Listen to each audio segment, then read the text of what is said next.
it's time to sit back and relax with your favorite drink. And listen.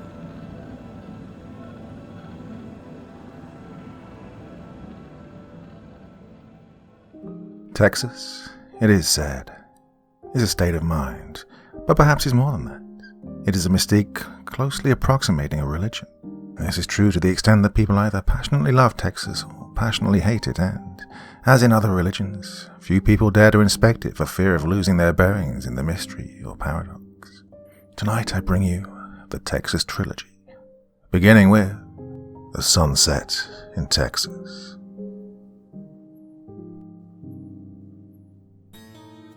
Cooper's eyes slowly opened, but his surroundings remained blurred as his vision began to focus. The afternoon sunlight was partially blocked by thick canvas curtains, causing a sickly yellow light to fill the room. Almost immediately, a jolt of pain throbbed on the back of his head. After a few moments of agony, it dulled to a pulsing discomfort. While the shape of a couch and end table began to come into clearer view, he attempted to lift his hands from the armrests of the rocking chair.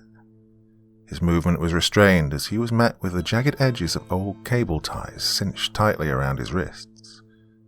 Feeling confusion at first, this soon gave way to an overwhelming sense of panic as he fought against the bindings.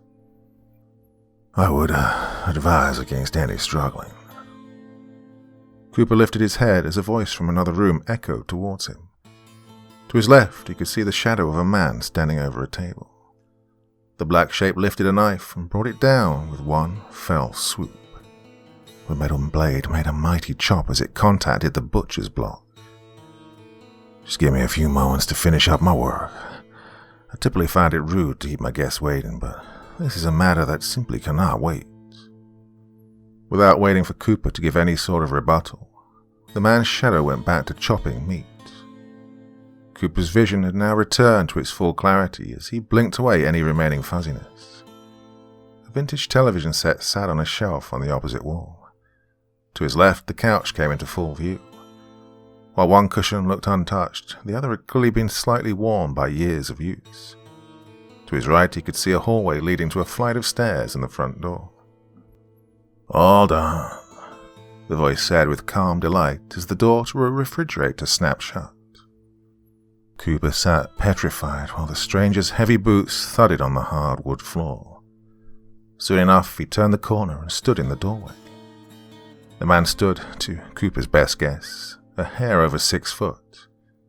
The shirt stained with blood at the rolled-up cuffs hung loosely over his gaunt frame.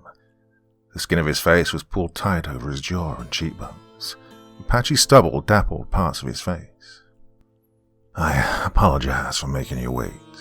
That took much longer than expected," he said while motioning towards the kitchen. Although Cooper was unable to see what he was referencing, he had no interest in finding out what it was. "Dinner's on the stove and should be ready in a few minutes. I take it you'll be joining me." Cooper looked down at his wrists and then back up at the man. "I guess I don't really have a choice now, do I?" This caused the man to let out a bellowing laugh and slap his knee. While he made a spectacle of himself, Cooper sat in silent observance. Let me tell you something, Cooper. You certainly aren't like any of the others who've been here. You have a sense of humor. You may look boring in your driver's license photo, but you seem to be anything but. Still chuckling, the man walked out of the room and returned to the kitchen. Cooper heard him open a cabinet and pull out plates and silverware with a rattle. While he set the table for dinner, Cooper looked around the room and studied his surroundings more. The sun was sinking lower, causing the light being filtered by the curtains to now be slightly tinted orange. Although the house was likely decades old, the stranger obviously took good care of it. Every surface was free of dust, and the floor lacked any imperfections, save for a few stains here and there. "All right, everything's set." The man returned from the kitchen with a small paring knife clenched in his slender fingers. A wave of fear swept through Cooper as his imagination raced at the possibilities that lay ahead. His eyes went wide as they locked on the knife, and in turn the stranger lifted his empty hand in a sign of calming. "Oh, don't worry. I'm not going to use this to hurt you. unless you don't follow my instructions. He knelt in front of Cooper and slipped the blade between the cable tie and the leg of the chair. Now, I'm going to cut you free so you can come sit at the table for dinner. You are only to walk from this chair to the place I set for you. I don't want to have any trouble, but trust me when I say that things will get real ugly real quick if you cross me. Got it?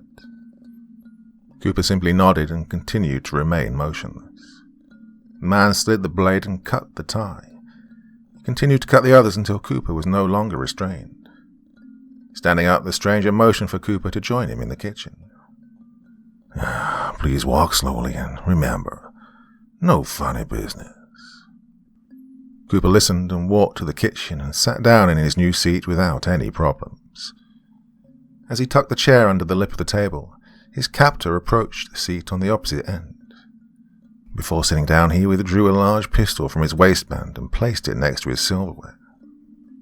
This is the first time I didn't have to use this on one of my guests. They typically make a run for either the front or back door. If you happen to look at the floor in the living room, you should have been able to tell that they never made it far. Well, the more I get to know you, the more I like you, Coop. Cooper gave a forced grin while his mind raced with images of numerous other victims being gunned down no less than 10 feet away from where he sat. At least that explained the stains on the floor. Well, the visions unsettled him, but he made sure to keep his composure.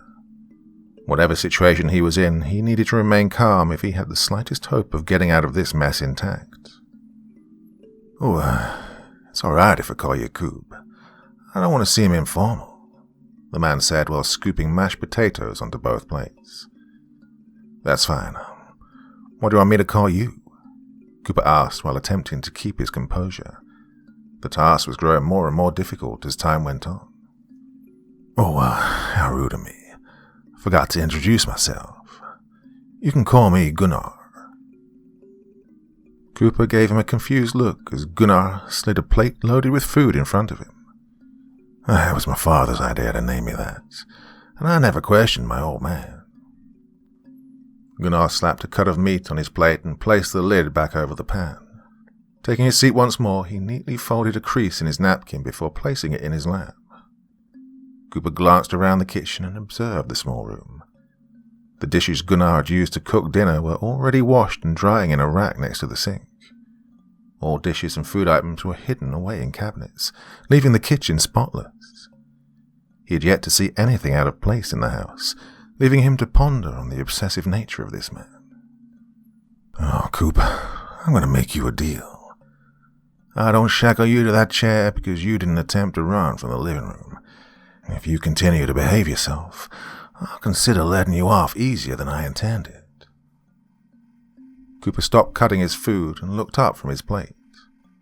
Gunnar continued to scoop some mashed potatoes onto his fork and into his mouth, acting as if what he'd said should not warrant any questions. May I ask what you mean by letting me off easier? Well, that'll come in time. Now, let's get to know each other. So, tell me, Coop, what's your story? Before Cooper spoke, his mind raced with the possibilities of Gunnar's statement. Deciding it was best to play along with this twisted game, he knew acting casually was his best defense. Well, I actually live one state over in Louisiana. I was in Houston for a business meeting and driving home when... Cooper trailed off as his mind drew a blank. He attempted to remember how he got in this man's house, but every image that came into his mind's eye was fuzzy at best. When I found you, Gunnar let out. Cooper's head shot up and his gaze locked with Gunnar's.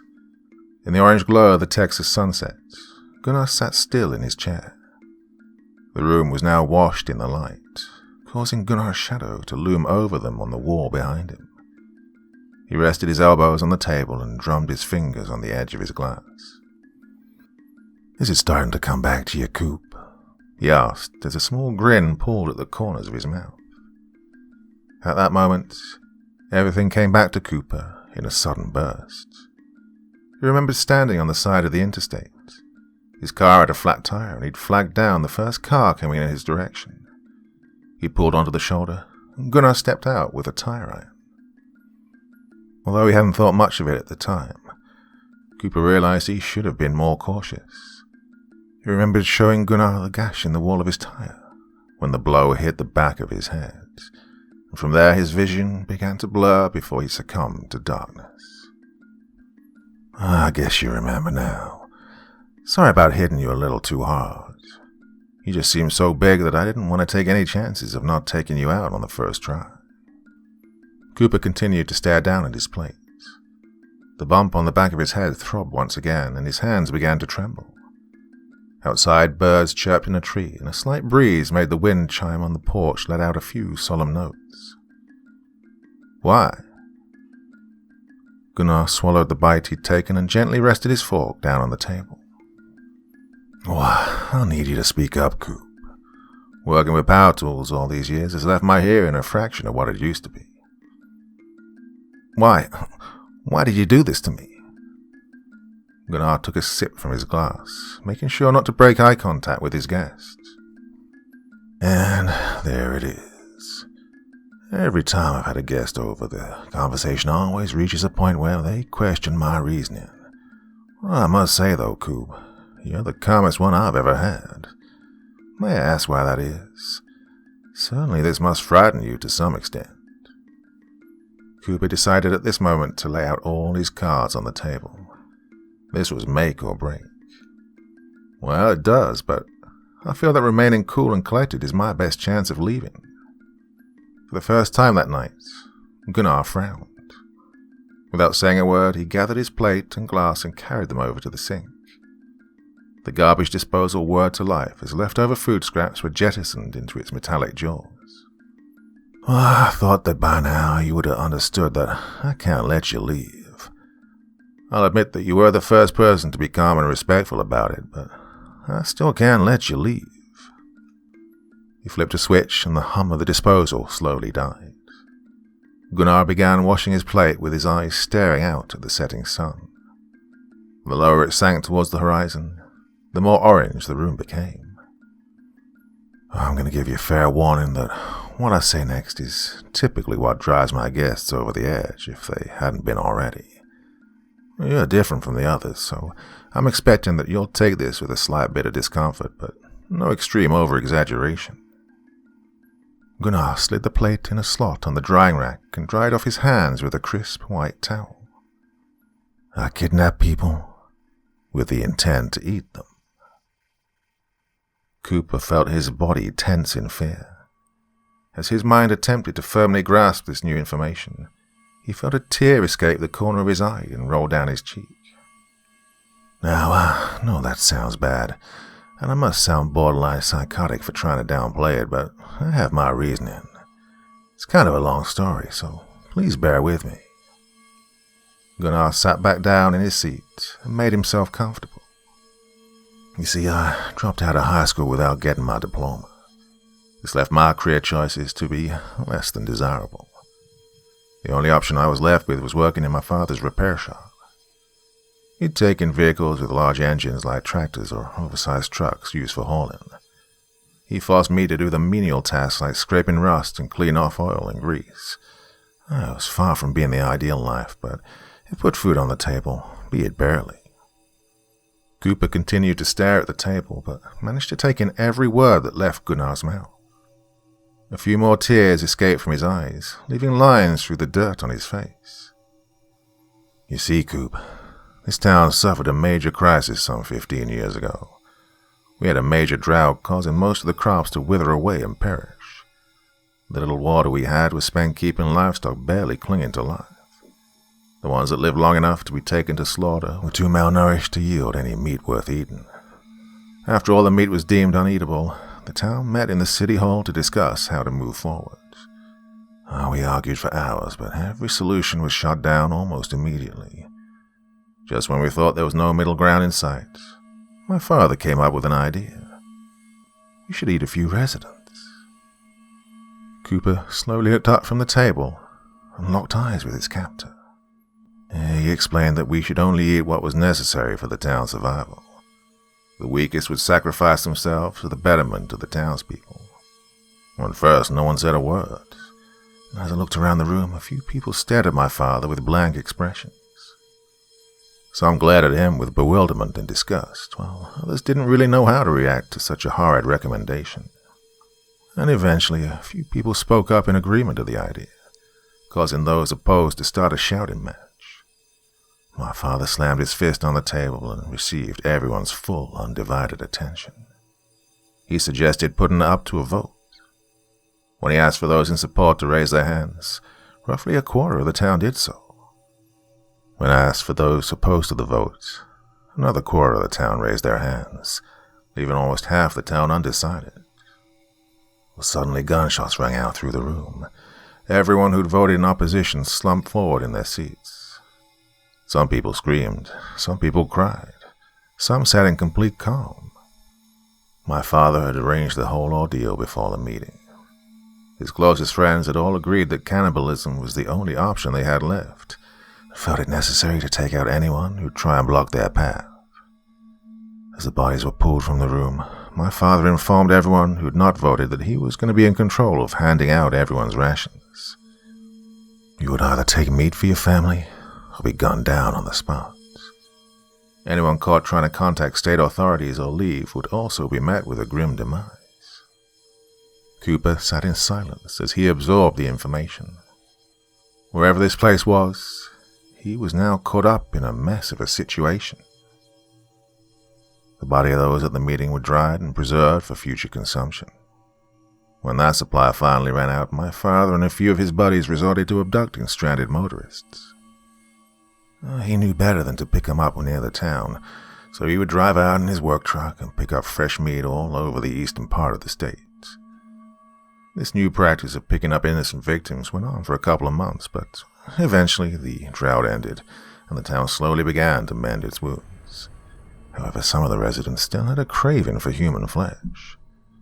My father didn't see the need in continuing this operation if it was no longer necessary for their survival. He made a deal with those who still wanted the meat that he'd supply them with it on special occasions, Christmas, 4th of July, or someone's birthday. Lifting the pistol from the table and pointing it square in the center of Cooper's chest, Gunnar chuckled to himself. Well, if it's any consolation to you, you're a gift for a girl who's celebrating her 16th birthday tomorrow. She's been looking forward to it for months now, and I'm sure you won't disappoint her. Gunnar laid down the pistol and walked over to the refrigerator. Opening the door, he withdrew 2 beers. He popped the caps off into the trash can and set one down in front of Cooper. Well, I really do like you, Coop. You've been so respectful to me, so I'll treat you to one last beer before I take you outside. I know it's not the ideal circumstances to have a final drink in, but I feel obliged to offer. Cooper sat motionless and stared at the beer. Condensation rolled down the hazy brown bottle before settling on the table in a small pool. Now, I know you probably want to say goodbye to your friends and family, but we both know why I can't let you do that. So go ahead and enjoy your drink before we get started. I hate my father, Cooper muttered under his breath. Gunnar lowered the neck of the bottle from his lips and gently rested it down on the table with a soft clink. What was that? I said, I hate my father, Cooper let out through gritted teeth. Gunnar's eyes opened just a hair wider as he was taken slightly aback by the admission. Never before had one of his victims stated resentment for a parent. Oh, why's that? Cooper lifted his head up and glared with intense detestation burning in his eyes. He's a bitter and abusive old man who took every chance he got to demean me, whether I actually deserved it or not. Gunnar rested his elbows on the table, a look of interest crossing his face. He motioned with his hand for Cooper to continue. Every time something would go wrong at work, he'd come home and take it out on me. Because my mother had died giving birth to me, my father and I started out from the very beginning on the wrong foot. If I got below a B on my report card, he'd yell at me and make sure I felt guilty for my mom dying. Every little slip-up I made was met with a punishment exponentially worse than the action that brought it. His favorite thing to do was tell me how, if she'd lived through it all, she would have been disappointed in what a disgusting disgrace of a son I'd become. And this continued all the way through high school. When it was time for me to choose the career path I wanted to take, he forced me to study engineering just like him. I wanted to go into something like medicine or physical therapy. I wanted to feel like I was directly bettering someone's life, but he wanted to hear nothing of it. He was paying for my tuition and held that over my head and used it as leverage. As miserable as it was, I got my degree and found a job. We both work at the same firm, but I feel to this day that he wanted me to be an engineer so he could continue to abuse me at work. I made good pay, but I'm not exactly happy. Gunnar remained silent and attentive. So, to answer your question in a lengthy way, no, I do not want to say goodbye to my father. He's a monster, and I wish him the cruelest fate imaginable. I'm no saint, but compared to him, I'm close enough. I just wish that horrible man gets what he deserves in the end. Gunnar sat in silence for a few moments. After letting his mind process its thoughts, he finished off the last of his beer. He walked over to the trash can and discarded it. Staring out the window, he watched as the last orange slivers of sun vanished over the horizon. What if we make sure he does? Cooper turned around and gave Gunnar a puzzled look. What are you suggesting? I'm going to make a deal with you, Coop. I like you, I really do. If you can get your dad to come here, I'll let him take your place. Of course, you still can't go home, but you can live here with me. I know it may not be the most ideal situation for you, but hopefully you'll find it better than being served at the party tomorrow. Give you a few minutes to think it over, so go ahead. I'll do it. Gunnar turned around with a slight look of bewilderment at how quickly Cooper had made up his mind. You sure? Cooper gripped the edge of the table tightly at the thought of his father finally getting the treatment he deserved. After all these years, vengeance was within his grasp. Without saying another word, he nodded. Well then, I'll give you the phone. Go ahead and give him a call and ask him to come pick you up. Gunnar turned and pulled the phone from the receiver mounted on the wall.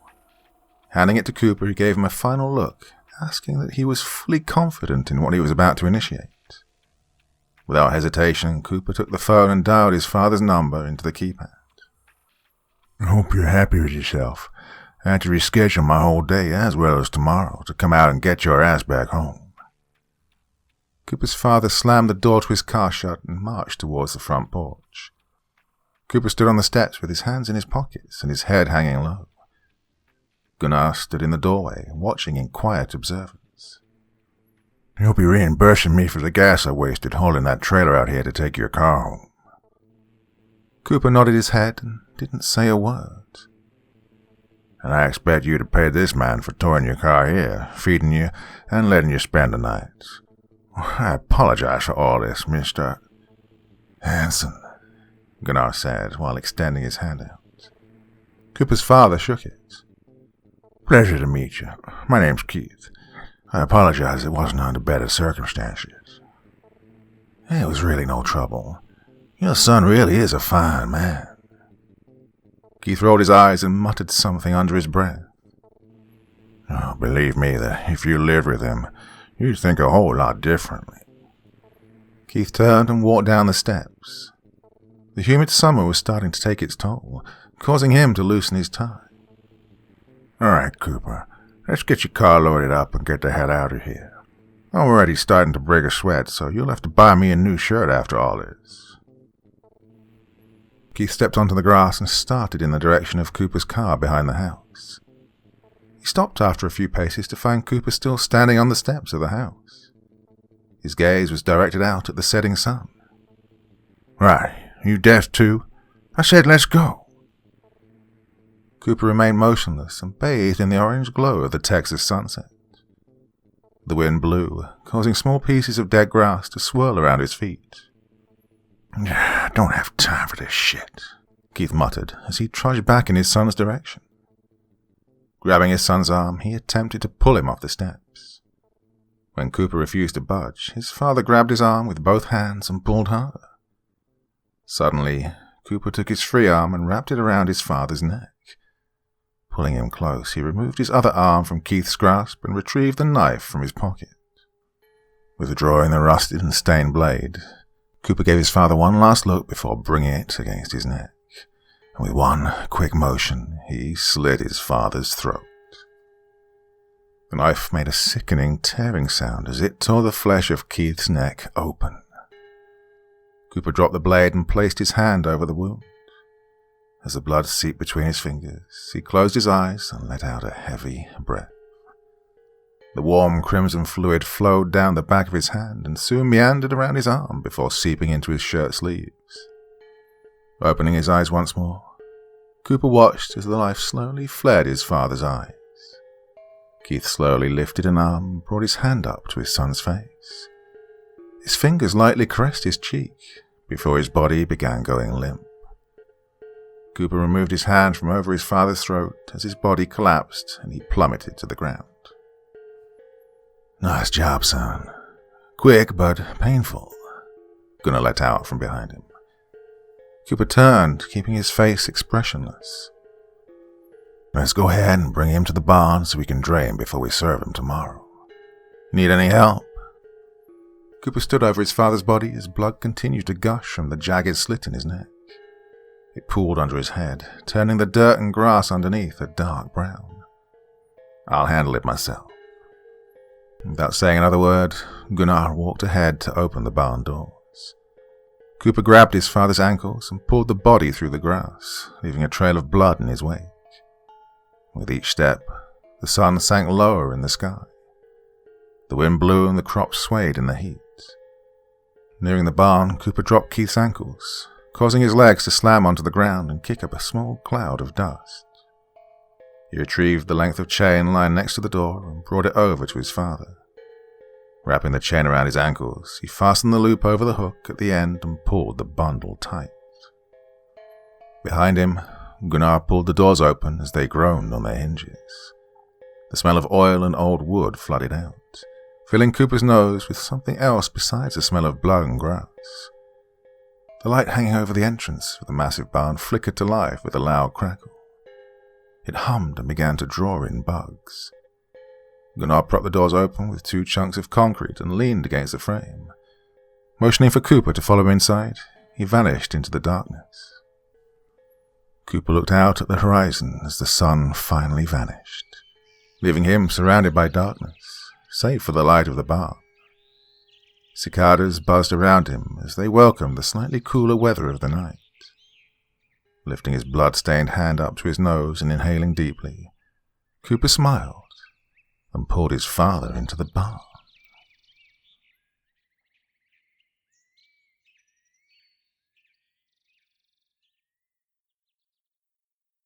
Midnight in Texas. Cooper jostled slightly in his seat as the pickup truck bounced its way down the countryside road.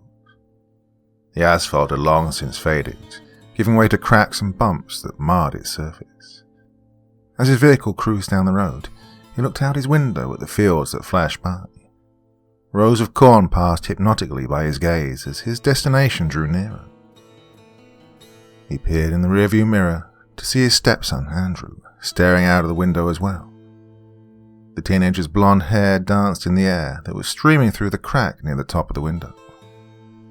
Cooper's gaze was suddenly diverted back to the front of the cab as his wife placed her hand over his while he gripped the gear shift. Susan gave him a warm smile and squeezed his hand. "You know, you really didn't need to take the time off to come out here with us, so we could have just come the next time you were free from work," Susan said. Cooper grinned as he continued to stare out the windshield. "Well, we both needed a break, and I know all 3 of us miss spending afternoons out here with Gunnar." Susan let out a light chuckle that was nearly lost in the wind through her open window and the static-laced song emitting from the radio. Finally, Cooper let out under his breath. The familiar white farmhouse Gunnar inhabited came into view over the top of some low-lying bushes. Cooper let off the accelerator, causing the truck to slow before turning into the gravel driveway.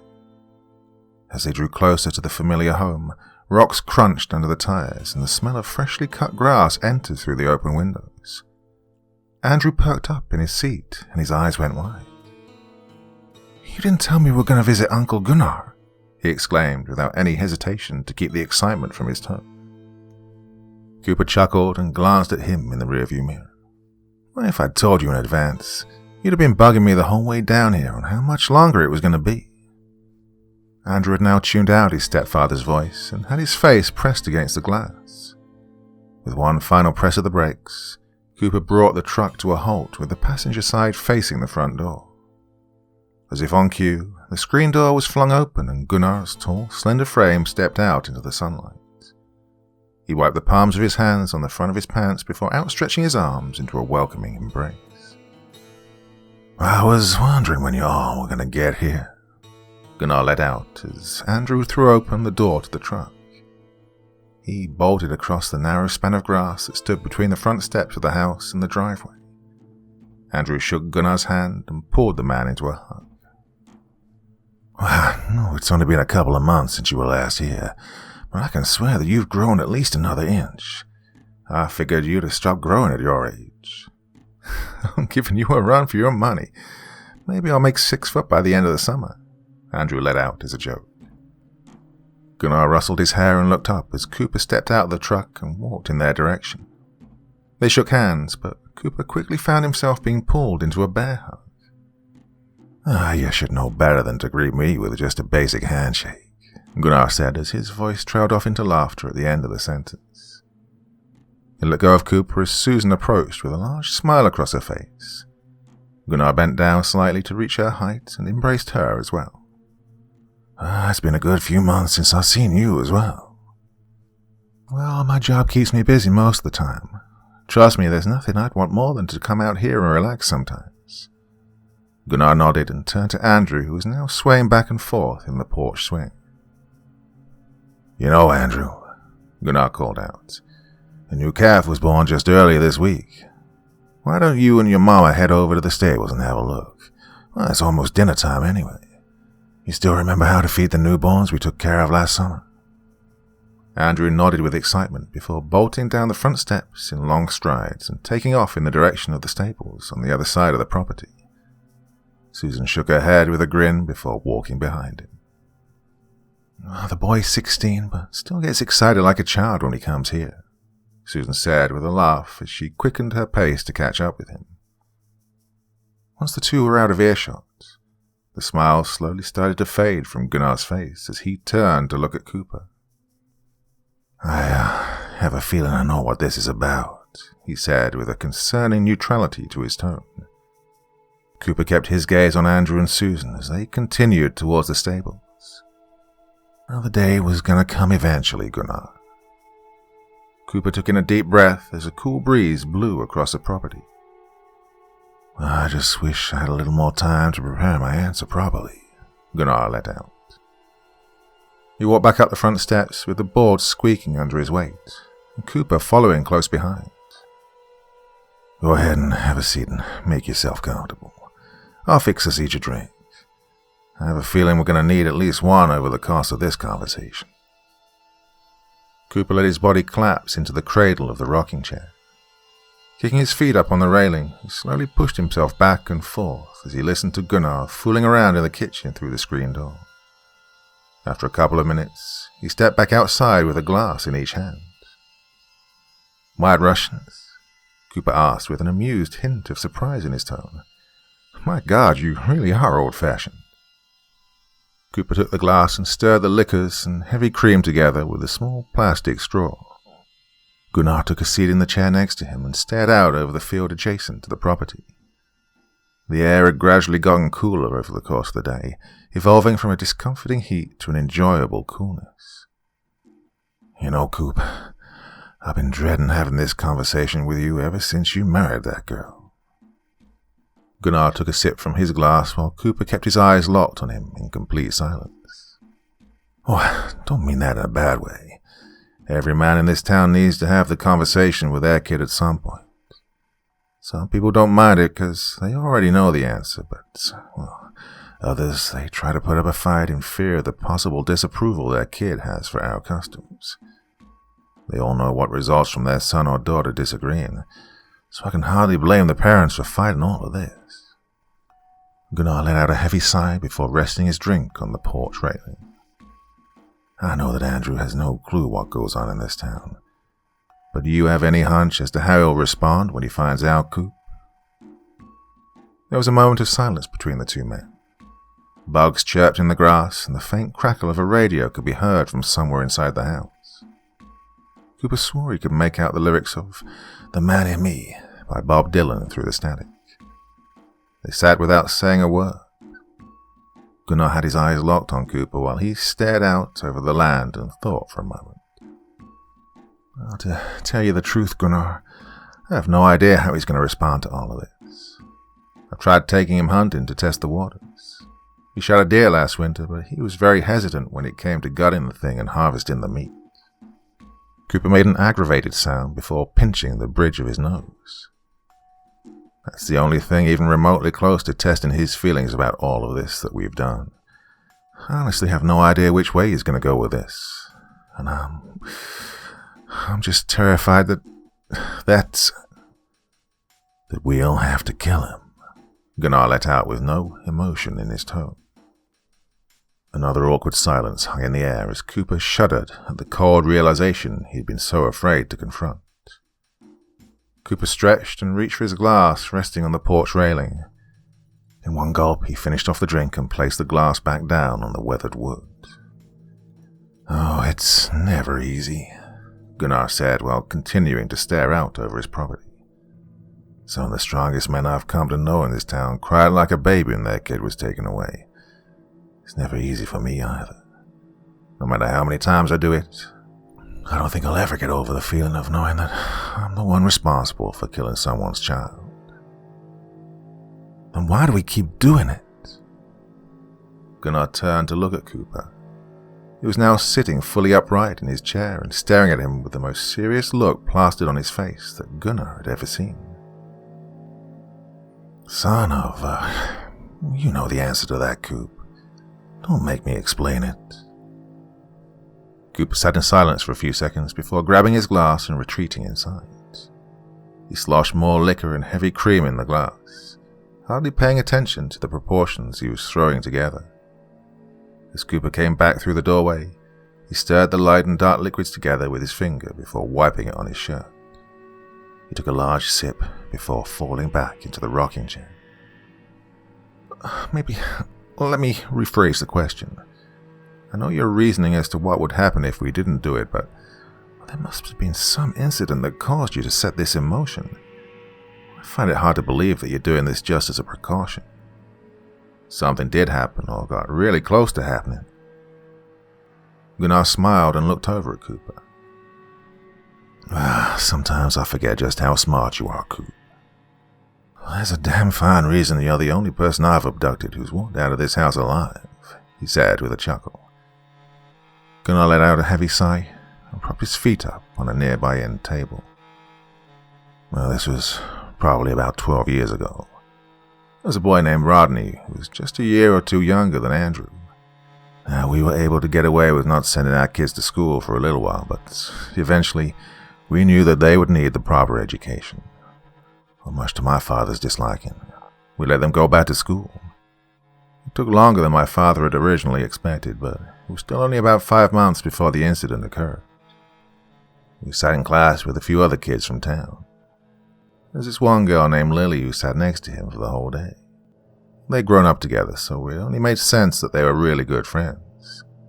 It's because of this that they confided in each other. One day, Lily went home and told her dad that Rodney wanted to go to the police and tell them everything that was going on in this little town. Well, that very night, her father came running to our front door and started banging on it. I was already in bed but could hear him from downstairs in our living room explaining everything to my dad. Well, immediately after this, my father grabbed the shotgun hanging above the fireplace. Nestled under the covers of my bed, I heard him slam the door to his truck and the engine roared alive. As he peeled out of our driveway, my young mind raced, trying not to imagine what he was going to do next. The following day, Rodney wasn't in school. He wasn't there the next day either, or any other day after that. I made the assumption of what had happened, and my old man skirted the question whenever I asked him. It was years later, when my old man passed the tradition on to me, that he fully explained what had happened that night. He'd pull up to Rodney's house with a shotgun slung over his shoulder. It was late at night, so his parents answered the door with a lot of confusion. My father told them not to interfere and simply pushed past them and walked upstairs. As Rodney's mother screamed and collapsed to the floor, my father dragged the boy down the stairs, screaming and fighting the entire way down. Gunnar paused for a moment. The void of silence was once again filled by the surrounding bugs and soft, blowing breeze that passed through the trees. My father took Rodney outside, led him deep into the property, and put a bullet in the back of his head. Cooper was sitting with his hands clasped together and holding his chin up. His gaze was now focused out over the farmland and the setting sun that was beginning to disappear below the horizon. So you were correct in your assumption, Coop. We don't just do this as some paranoid precaution. We do this because it almost happened, and I don't want anything like that ever to happen again. Should anyone discover what goes on in this town, I don't want to be around to witness the fallout the members of our society would have with any armed authority. Have you considered just ending this altogether and letting the generations that remember and participate in it just fade away with time? Gunnar chuckled and finished off his drink. He kicked a leg up on the patio railing and rocked himself in his chair. Trust me, I've considered it on more than a few occasions. It'll be a weight off my shoulders, but I don't trust some of the people in this town. There's a reason I'm the sole person who goes out and gets meat for those who want it. I'm terrified that if I gave up the whole thing, those who crave it bad enough would just defy my authority and try to get it themselves. Well, let's face it, not everyone is as smooth, clean, and tedious as I am. I'm terrified that some would easily get caught and then the whole town would be busted. Off in the distance, Cooper could see Andrew and his mother returning from the stables. His stepson had found something which he now held in his hand, but Cooper was unable to make out what it was from a distance. No, it's not ideal, Gunnar said in a somewhat defeated manner. However, it's still the best I can do with the situation my father put us all in these years ago. I personally never see an end to this, so the best thing we can do is just try and control it to the best of our abilities. The two men were silent once again. Cooper ran through the multiple scenarios in his head while Gunnar did his best to not let emotion cloud his judgment. If we end up having to go through with it, I want to be the one that does it. Gunnar raised an eyebrow and turned to give Cooper a surprised look. I've had parents offer to do the same for their kid in the past, but I never really expected that to come out of you. Are you sure you'd be up for it? I killed my own father, didn't I? Cooper asked with a sense of pride as he recalled that night in vivid detail. Well, yeah, but your father was someone that you despised with every fiber of your being. That's a lot different than killing someone that you've come to know and love as your own son. Cooper opened his mouth to respond, but found he was unable to say anything. Look, Cooper, I'll give you until tomorrow afternoon to go through with all this. If I pull Andrew aside tomorrow and find out you haven't asked him about it, then I'll have to do it myself. Now, you and I both know that it will pain me deeply to do that to the poor kid, so for your own sake and my sake, I want you to go through with this. Cooper nodded and focused his gaze on the two members of his family as they drew closer to the farmhouse. Andrew came bolting across the yard with a large grin plastered on his face. Clutched in his grasp, Cooper could make out that he had the post of a wrought iron fence. The spike adorned the top, and rust dabbled numerous spots on its surface. Looks like you found part of the fence that used to run around this property. Well, that thing fell into disrepair before I was even born. Gunnar said while reaching into his pocket and retracting a pocket knife. With one swift motion, he flipped it open and scraped at some of the rust.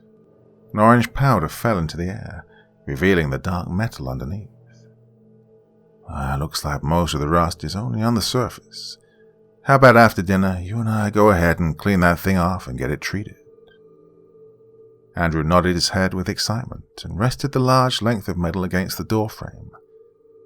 Susan opened the screen door and turned her head back as she stepped inside.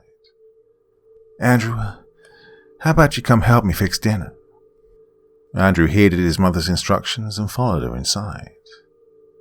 As the sound of shuffling pots and pans echoed through the screen door, Gunnar turned back to Cooper with a serious look on his face.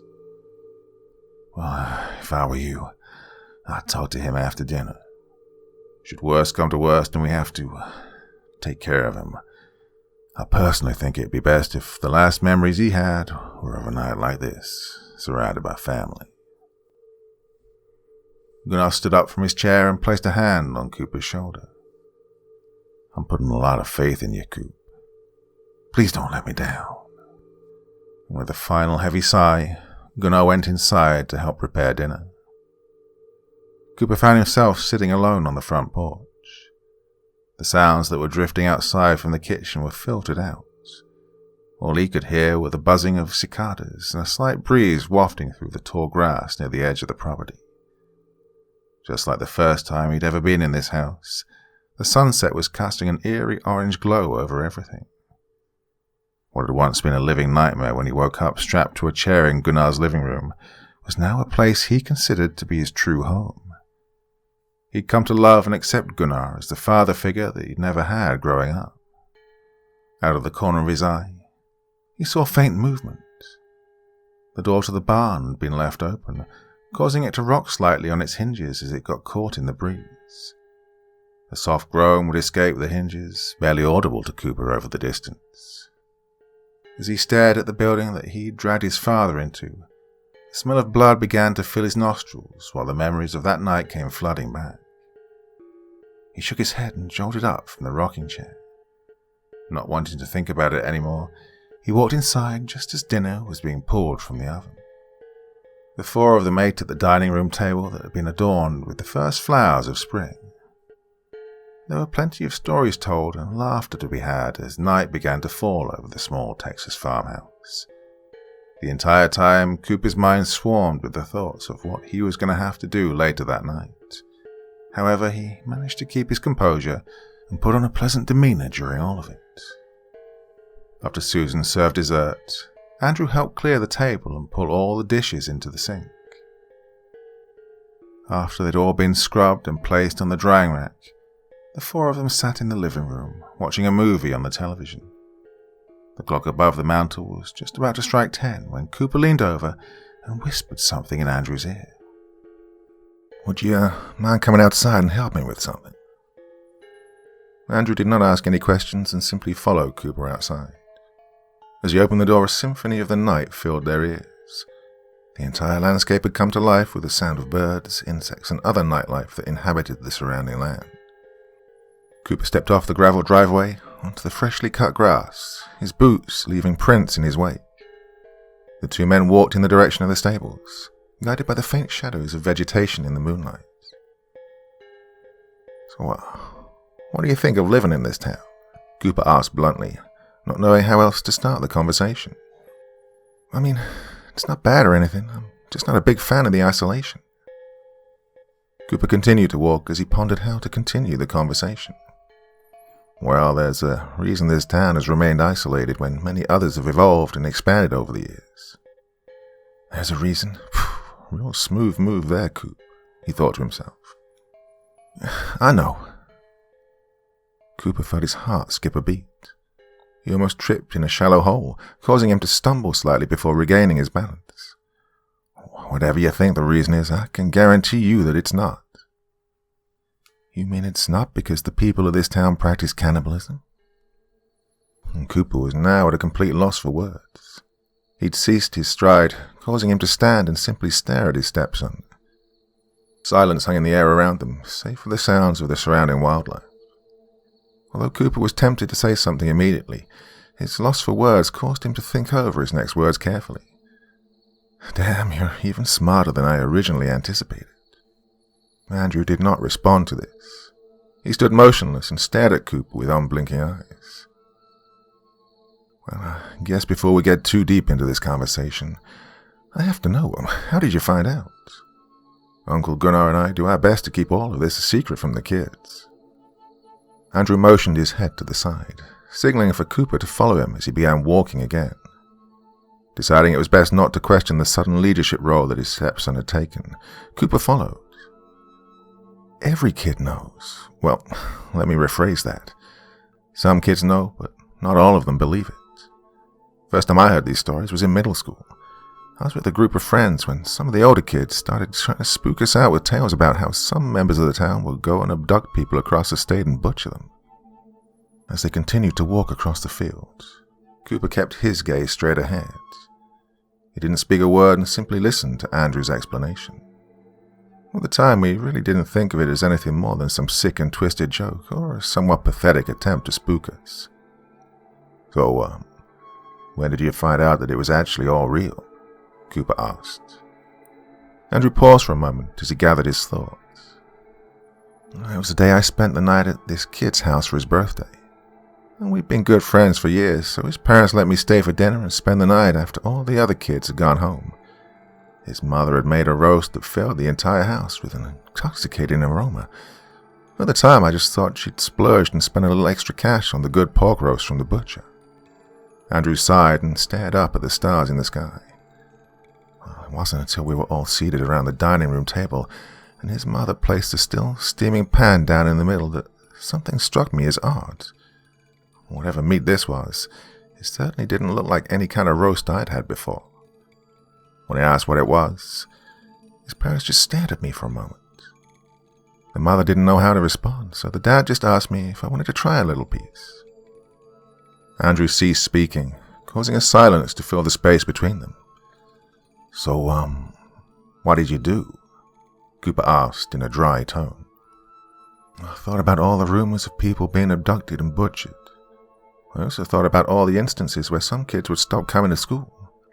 It suddenly occurred to me that in that moment perhaps there was some truth to those stories. My mind suddenly began to fear for what would happen if I acted out at the dinner table. So, I did the only thing that was guaranteed to keep me safe. Took a big slab of it on my plate and ate every last bit. Cooper could hear Andrew swallow loudly. He assumed his stepson was having to swallow down vomit after reliving that memory. Well, I don't really disagree with it, I guess. The one thing I don't like is that innocent people are usually the ones abducted for all of this. I guess it'd be different if this was done with criminals or other degenerates of society. Cooper tuned out Andrew's voice immediately after the sentence ended. From deep within his mind, consideration came back that he'd tried to keep tucked away.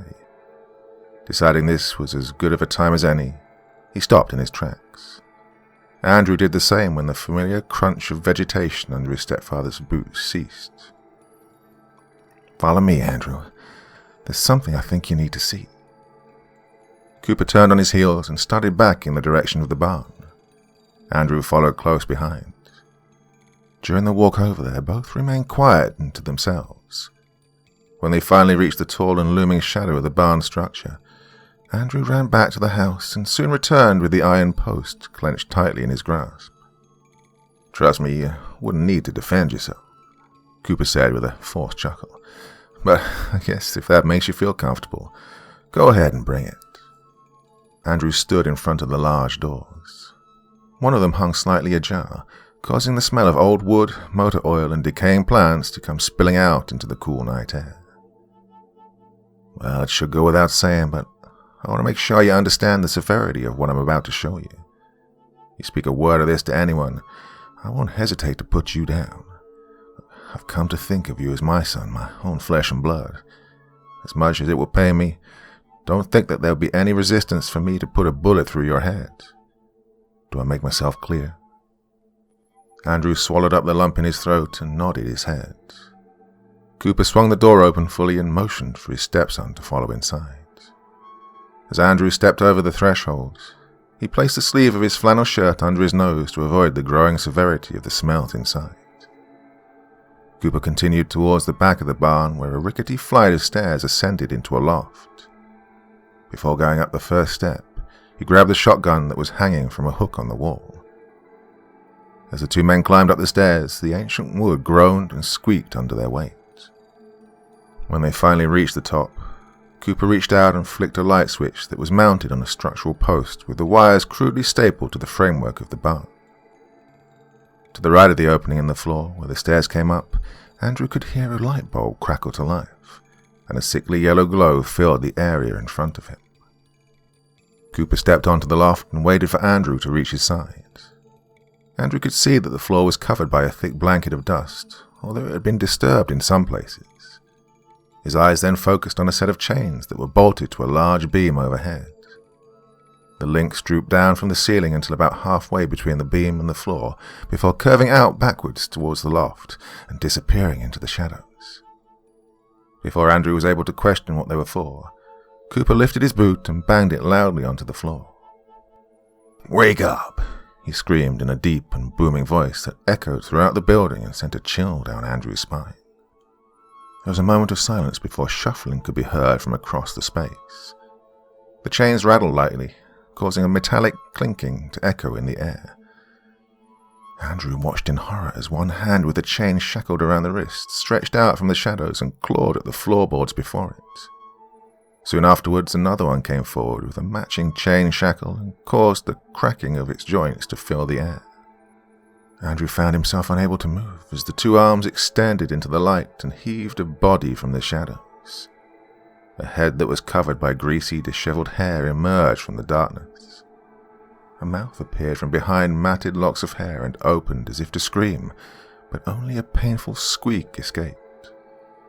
Its head slowly turned from side to side, attempting to locate where the sound of Andrew's heavy breathing was coming from. The thing let out a raspy wheeze as its gaze locked directly onto him. Andrew started to step back, but Cooper quickly grabbed his shoulder and halted his movement. "I brought someone to see you," he yelled out, and this caused the creature to let out another pitiful attempt at speaking. Extending a hand further, it caused the chains above to rattle and echo throughout the building. "And we're going to step towards you. We don't want any trouble like last time, do we?" The head started to hang towards the ground. I said, "Now do we?" Cooper slammed the heel of his boot even harder onto the floor this time. The boom caused the creature to throw his hands around its head and bend down into a fetal position. "Stay close to me and listen to anything I say," Cooper said as he motioned for Andrew to follow him. Together the two took slow, cautious steps towards the thing that was now huddled over in a ball on the floor. With each footstep that connected with the floor, Andrew could see its body tremble with fear. Now within close distance, Andrew could tell this was not some starved creature, but a human being. "Dad, who is that?" Andrew asked as they stopped in front of the individual. Without speaking a word, Cooper used the barrel of his shotgun to pull the greasy strands of clumped hair away from the person's face. In the dim light from overhead, Andrew stared down at the face that he had not seen for years. Although yellow bandages were wrapped around his eyes, he was still able to recognize some facial features. He felt his limbs go numb and the iron post fell from his hand. It came down on the floor with a loud thud, causing the man that lay in front of them to throw up his hands in self-defense. "Dad, I thought you..." "Your mom had to keep you from the truth for a reason." Andrew turned to Cooper with tears starting to run down his cheeks. "Your daddy never died in a car crash like your mom always told you. She did that to spare you from the truth until she felt you were ready to hear about it. She personally would have liked for you to stay oblivious to all of this for a few more years, but I don't see a better time for you to know than right now." Andrew continued to stare down at the malnourished and weathered figure of his biological father on the floor. The images in his mind of a once muscular and powerful figure were now replaced with those of the weakened person that lay before him. Why did you do this to him?" Andrew barely managed to choke out through heavy sobbing. Cooper took in a deep breath and prepared himself for the conversation he'd always dreaded would come. "I'd only known your mother for a couple of weeks when I first met your father. At first he was respectful to me, and I grew to respect him. However, things immediately started to reveal themselves one night when your mother pulled me aside. She told me about all the times that he'd beat her and how she thought I was the person that could finally help her escape the living hell he'd turned her life into." Andrew looked up from his father to look at Cooper. A dead expression was plastered across his face as he glared down at the man before them. That wasn't even the worst of it. She told me that he'd just recently started to sexually abuse her. Small things at first, but they eventually grew to be extremely dark and sinister. It got to the point where your mother would fake having a late shift at work so she could sleep in her car in the parking lot instead of going home to him. All that Andrew ever thought of his father over the years suddenly came crashing down around him as he stared down at the monster that lay trembling at his feet. For the first time in his life, Andrew could feel an emotion towards his father that he never thought would come forth. Blistering anger. I told Gunnar about this in confidence one night when I was visiting. Well, as badly as I wanted to tell the police about all of this, we both knew that would only lead to the possibility of them finding what goes on in this town. If we turned your father into the police, he could just as easily lead them back to what goes on here. Any sort of law enforcement presence in this town is extremely frowned upon. So we decided the only sensible thing to do was take the matter into our own hands. Cooper paused for a moment and sucked in a deep breath before continuing. Gunnar and I hopped into my truck and drove to your house one night when you were at a sleepover. As soon as we opened the doors and walked onto that front lawn, we could hear your mother screaming from inside. We ran towards the front door and could see your father pinning her onto the floor. Thankfully, he left the door unlocked, so we burst in and took aim at him with our weapons. He was continually punching her in the stomach, and our sudden presence hardly seemed to slow him down. Well, as badly as I wanted to blow his head off right then and there, your mother was too close for me to guarantee she wouldn't get hit as well. Gunnar ran up behind him before he had time to react and smacked him on the back of the head with the butt of his rifle. Cooper crouched down and used the barrel of his shotgun to remove even more hair from around his father's neck area. A grimy bandage similar to the one around his eyes was wrapped around his throat. Andrew had no exact estimate as to how long it had been on him, but he guessed it had been a few years. Well, we came to find later that your mother had been pregnant. He didn't want another child and decided to kill the baby himself in a drunken stupor. We didn't reach your mother soon enough, and she miscarried a few days later. Your Uncle Gunnar and I decided it would be too merciless to kill your father after that night. Instead, we decided to keep him alive so he could spend the remainder of his days tortured by the consequences of his actions. He brushed the back of his hand against the man's cheek, causing him to flinch. "Isn't that right, Mac?" Cooper reached into his back pocket and retrieved a pocket knife. He slid the blade under the bandage, causing Mac to stiffen out of fear. With one swift movement, Cooper sliced off the bandage with a sickening tear. As it fell to the ground, Andrew stared at the darkened scar across his father's throat. Instead of gagging him, I came up with the idea of slicing his vocal cords. Well, he'll never speak again, but his breathing isn't trouble like it would be with the sock stuffed down his throat. Should something ever happen where the authorities find him, he'll never be able to say what occurred here. Cooper grabbed Mac's hair and lifted his face up towards Andrew. This caused another painful squeak to escape his throat. As Cooper placed the blade under the bandages around his eyes, Andrew already feared that he knew what was going to be underneath. Cooper sliced off the fabric, revealing his father's shut eyelids. Zigzagging stripes of black thread held them together, and Andrew could feel bile begin to rise in the back of his throat. If he ever found a way to escape, we didn't want him to simply tear off a blindfold and find his way to the police. I also didn't want to completely remove his eyes and run the possibility of him getting an infection and dying prematurely, so Gunnar kept him locked out and stitched his eyelids closed. Although this was a crude method, it was extremely effective nonetheless. Andrew opened his mouth to speak, but found himself unable to utter a single word. The man who he'd idolized for years and missed so dearly now sat a broken man in front of him, a pathetic shell of the father he'd known and loved for many years. A few more tears fell down his cheeks as he struggled to swallow the lump in his throat. "I know this is a lot for you to take in now, Andrew. No man should ever have to see his father in such a state like this, but I had to make it clear to you that not every bad action that goes on in this town is given to those who are undeserving. There are a lot of times when your Uncle Gunnar and I have disposed of some horrible people on this earth. I just hope that you understand this. Now, when we get back to the house, I'm going to sit down with you and Uncle Gunnar. The three of us are going to have to talk about..." Before Cooper was able to finish his sentence, Andrew picked up the wrought iron from the ground and swung it up over his head. The length of metal came crashing down on Mac's head with a sickening crunch. Small droplets of blood scattered around the floor, a few of them splattering onto both of their clothes.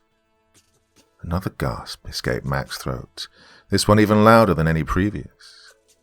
A crooked hand slowly lifted up in self-defense, only to be met with Andrew swinging the post with all his might. Cooper could hear the bones within his hand crack and protrude through the surface of the skin. Mac immediately retracted the limb against his body. Before he was able to huddle up any more, Andrew brought the metal down onto his father's back. Cooper stumbled back and collapsed to the floor. Although no bones could be heard breaking this time, there was a sickening thump when it made contact. Andrew could hear his father sharply take in a breath, proceeding to violently heave and cough as blood dribbled down the corner of his lip. Andrew let out a blood-curdling scream as he continued to bludgeon his father in various spots on his back and head. One blow in particular came down with such immense force to the back of Mac's skull that the stitches over one of his eyes began to tear. An eye partially protruded from between the crusty skin of the eyelids and looked out upon the world. After years of being shielded and hidden away, the last thing Mac saw was his own son raising the iron post for one final blow. Andrew gritted his teeth and smashed the iron down onto his father's head. All the fractures that had been created along his skull finally connected and caused it to cave in. Andrew could hear his stomach churning squish as bone fragments were forced into the soft and now exposed tissue of his brain. With one final breath, Mac dropped his head into the puddle of blood that had formed beneath him. The once shaking figure was now motionless. Andrew could feel his chest heaving as he took in deep breaths. Cooper stared at the body in complete awe from his position on the floor. Well, he had expected Andrew to have a few choice words with his father, but never anticipated the situation to escalate to this severity. Cooper wiped the blood that had splattered on his face with the back of his sleeve and looked up to Andrew. Although Cooper had been spared from the majority of the bloodshed, Andrew's clothes were heavily doused in the dark crimson fluid. The flannel shirt and jeans would have to be burned later to dispose of any evidence, and possibly the shoes that were now slowly being soaked in the blood puddle that crept towards his feet. "Andrew, what?" Cooper was unable to form a complete sentence. He continued to stumble over his words while glancing at his stepson. The blood on his face reflected in the sickly yellow light overhead. Andrew continued to stare down at his father's lifeless body as his breathing finally returned to normal. With a loud clang that echoed throughout the barn, the wrought iron post fell to the ground. Part of it landed in the blood puddle, causing some droplets to fly onto Cooper's shoes. "We'll take care of this later," Andrew said without any sort of remorse or victory in his tone. Andrew bent down and pulled out Mac's hand. There was a sickening crunch as Cooper heard the bones in his fingers crack. Something was now clamped in Andrew's fist, but Cooper was unable to make out what it was. With one final glare at the mangled corpse before them, Andrew slowly turned on his heels and walked towards the stairs. As he passed, Cooper stared into his stepson's eyes. The joy and innocence that had once filled them had left, now replaced with a cold emptiness. Cooper stood to his feet and quietly followed Andrew back to the ground floor. As they turned towards the open doors and passed under the loft, Cooper felt blood seep through the floorboards and fall into his hair. The small puddles that were forming on the ground squelched under his boots as the man could once again hear the bugs outside. Stepping out into the coolness of the night, Andrew pointed his head towards the heavens and sucked in a deep breath. His eyelids fluttered shut as he slowly let the air out between his lips. Cooper stepped up next to him. Although hesitant at first, he slowly reached out and placed a hand on Andrew's shoulder. He didn't immediately react, but slowly turned to face Cooper. The emptiness still lingered in his eyes, but a glimmer of happiness caused the corners of his lips to slightly pull into a smile. "You all right there, Andrew?" Cooper asked in a soft tone. Andrew let out a light chuckle and stared off at the farmhouse in the distance. Gunnar and Susan suddenly stood up from their rocking chairs. She bolted down the front steps and sprinted in their direction, with Gunnar following behind at a walking pace. "I'm fine, Dad. I'm perfectly fine." Cooper felt the wind sucked from his lungs at that moment. Andrew had never called him Dad before, and expected that day to not come for a long time. Andrew turned and gave Cooper a warm smile before wrapping his arms around him. Taken by complete surprise, Cooper slowly lifted his arms and returned the embrace. "You make me proud to call you my son," Cooper let out through tears. "And I'm proud to call you my dad," Andrew said just before Susan reached them. "I could see the blood all over your white shirt from the porch, Coop. What the hell?" She froze in place as Andrew turned and revealed the dark spots scattered all over his clothes. Susan clasped a hand over her mouth. "Jesus Christ, Andrew, what the hell did you do?" She struggled to hold back tears while her hands began to tremble. "Mac is gone now," Andrew let out under his breath. Susan gave him a confused look before shaking her head from side to side. "No, baby. Your dad's been gone for a long, long time." Andrew stepped forward and grabbed one of her arms. He placed his hand over hers and gripped it tightly. Blood ran down his wrist and slowly cascaded over Susan's skin. The still warm fluid almost caused her to pull back. "I know the truth now, Mom. He is finally gone, though." Andrew pulled his hand away and Susan looked down at what her son had left in her palm. Sitting in a small pool of blood was Mac's wedding band. Tears began to stream down Susan's cheeks as she held the tarnished gold ring between two fingers.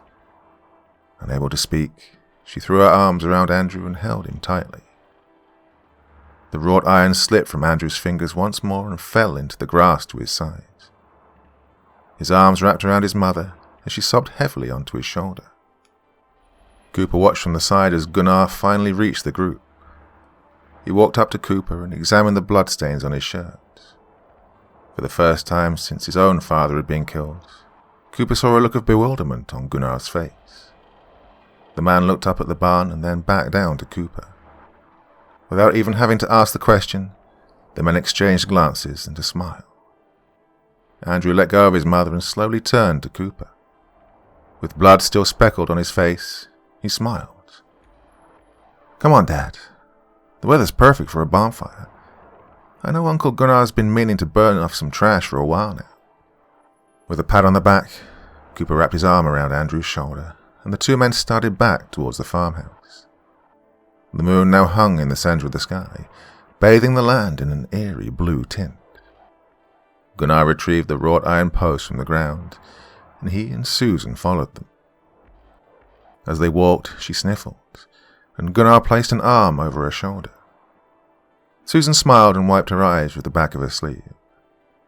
As they returned to the farmhouse, the iron post dripped blood the entire way. Small, dark splotches littered the grass in their wake. The doors to the barn swung slightly in the breeze, causing a haunting groan to echo into the night.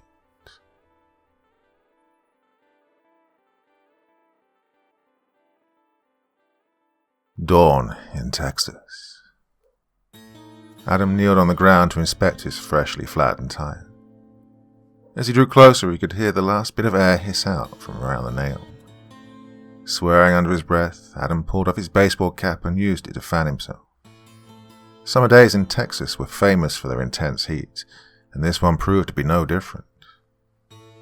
As beads of sweat began to form on his forehead, he heard the crunch of gravel from behind. Spinning on his heels, he was met with the sight of a beaten and battered pickup truck coming to a stop behind his own vehicle. The brakes emitted out a loud squeak before the monstrous machine came to a halt. The door opened on rusty hinges, and a tall, slender man stepped out from the cab. "Need a hand there?" Gunnar asked as he slicked some stray grey hairs back. Adam motioned to the deflated front tire before shrugging. "Well, I have AAA, but thanks for the offer. A mechanic in town's a friend of mine. I can get him out here much quicker than AAA.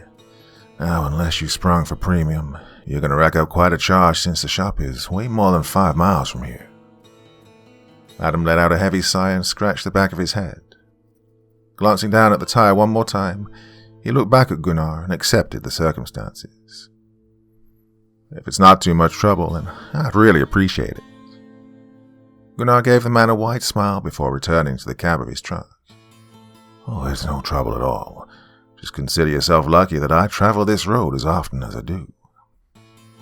Adam pulled his phone from his pocket while Gunnar sifted through the items on the floor of his cab. He unlocked the device and opened the messaging app. A conversation with his wife appeared on the screen, and he began to type away. "Had a flat tire on the way home. A local stopped to help me out. I'll be getting a tow truck soon. Keep you updated." Adam hit send and slipped the phone back into his pocket. As he turned around to call out for Gunnar, he was met with a tire iron to the face. The thick end made contact with the side of his head, and Adam's vision suddenly went bright white around the edges. He felt his legs grow weak as his weight seemed to increase tenfold. As he began to see black spots, his body collapsed to the ground. His head pivoted around, causing him to smash his face onto the asphalt of the road's shoulder. A cloud of dust plumed around Adam before settling on his previously spotless white shirt. Gunnar quickly pulled the phone out of the man's pocket and brought the tire iron down on the screen. He bashed the device until it was nothing more than a twisted chunk of metal on the asphalt. "Damn, you hit the ground harder than most," Gunnar muttered under his breath as he tossed the tire iron back into his truck. Returning to Adam's fallen body, Gunnar grabbed him by the ankles and dragged him towards the truck. The tailgate fell open with a loud clang while he took a moment to catch his breath. After discovering Adam was much heavier than he appeared to be, Gunnar wrapped the body with cargo straps and made sure that they were fully tightened. And finally, he threw a tarp over his new acquisition and used various tools and boxes to keep it held down securely. Slamming the tailgate shut, Gunnar dusted off his hands on his jeans and returned to the cab. The engine roared to life, and he wasted no time before peeling out of the gravel that lined the side of the road. As he repeated the process of accelerating and switching gears, light from the setting sun filled the cab. Small dust particles floated in the air as Gunnar switched on the AC and turned the radio dial. There were small bursts of static until he finally landed on a clear station. The twang of an acoustic guitar filled his ears as the truck finally reached a cruising speed. "The color of their hair is not the reason that I stare, but I was always a fool for a blonde." Gunnar tapped one hand on top of the steering wheel and whistled along as his vehicle barreled down the small Texas side road and towards home. Soon enough, his white farmhouse came into view. Bringing the truck to a slowdown, he turned down his driveway and bumped up and down. With a groan from the brakes, he brought the truck to a stop in front of the main door. He opened the door with a creak and slammed it shut. Throwing down the tailgate, he made quick work of removing the tarp and unfastening the cargo straps. Adam's eyes were still closed, causing Gunnar to let out a sigh of relief. There had been far too many times where he'd removed the tarp to find his victim awake and panicking. Grabbing hold of Adam from under his arms, he heaved the man up and over the tailgate. Much to his surprise, Gunnar felt the body slip from his grasp and plummet to the ground. Adam's face crashed onto the compacted dirt of the driveway and slid forward as the rest of his body slammed down. "Son of a bitch," Gunnar exclaimed before grabbing the man's ankles and swearing even more under his breath. As he dragged the body across the yard and up the front steps, Gunnar took notice of the dark crimson streaks that had followed behind them. Looking down, he was surprised to find Adam's nose bent to the side, with blood slowly flowing from the nostrils. With even more aggravation, he rushed inside and grabbed an old towel from the laundry room. He wrapped the face up tightly and finished dragging Adam's body inside. Gunnar grabbed him under the arms once more, this time making sure he had a firm grip, before heaving his body up onto the kitchen table. The plastic tarp he'd placed over it earlier crinkled as the old wood creaked under the force. "Well, for an average-built guy, you are sure a monumental pain in the ass," Gunnar hissed at the unconscious body before walking to the sink and washing the blood that he'd smeared down one arm. After a considerable amount of scrubbing, he returned to Adam and placed 2 fingers on the man's neck. After a long pause, he still couldn't find a pulse. A smile crept across Gunnar's face as he finished drying off his hands. "Damn, you can still knock him out in one swing." Tossing the rag over the back of a chair, Gunnar slipped on a pair of old gloves. He lifted the towel wrapped around Adam's face to find that the bleeding had mostly stopped. Unwrapping the man's head, he discovered a large dark spot swelling under his skin where the tire iron had made contact. Gunnar poked the area with one finger, causing the skin to push in under the pressure. He could feel fragments of skull shifting around underneath the skin from his touch. "Yep, I still got it." Gunnar began the process of emptying Adam's pockets. As he removed a pack of gum, his wrist brushed against something under the man's shirt. Lifting up the fabric, Gunnar was met with the side of a pistol tucked into the waistband of his jeans. He carefully pulled the weapon out and laid it down on the table. "My, oh my, you'd have been pretty dangerous if I wasn't successful with that first blow." After turning the other front pocket inside out, Gunnar rolled Adam's body onto one side and reached into the back pocket. The familiar shape of a wallet could be felt on his fingertips. Without hesitation, he pulled it out and examined it in the yellow light of the lamp overhead. It was made of a high-quality leather, leading Gunnar to believe that he stood a good chance of finding a decent amount of cash inside. "Well, let's see how much Mr. Fancy Man carries around." As he flipped open the wallet, one of the items inside caused light to harshly reflect off of its surface. Gunnar tilted the wallet until he could read the lettering embossed on the item's face.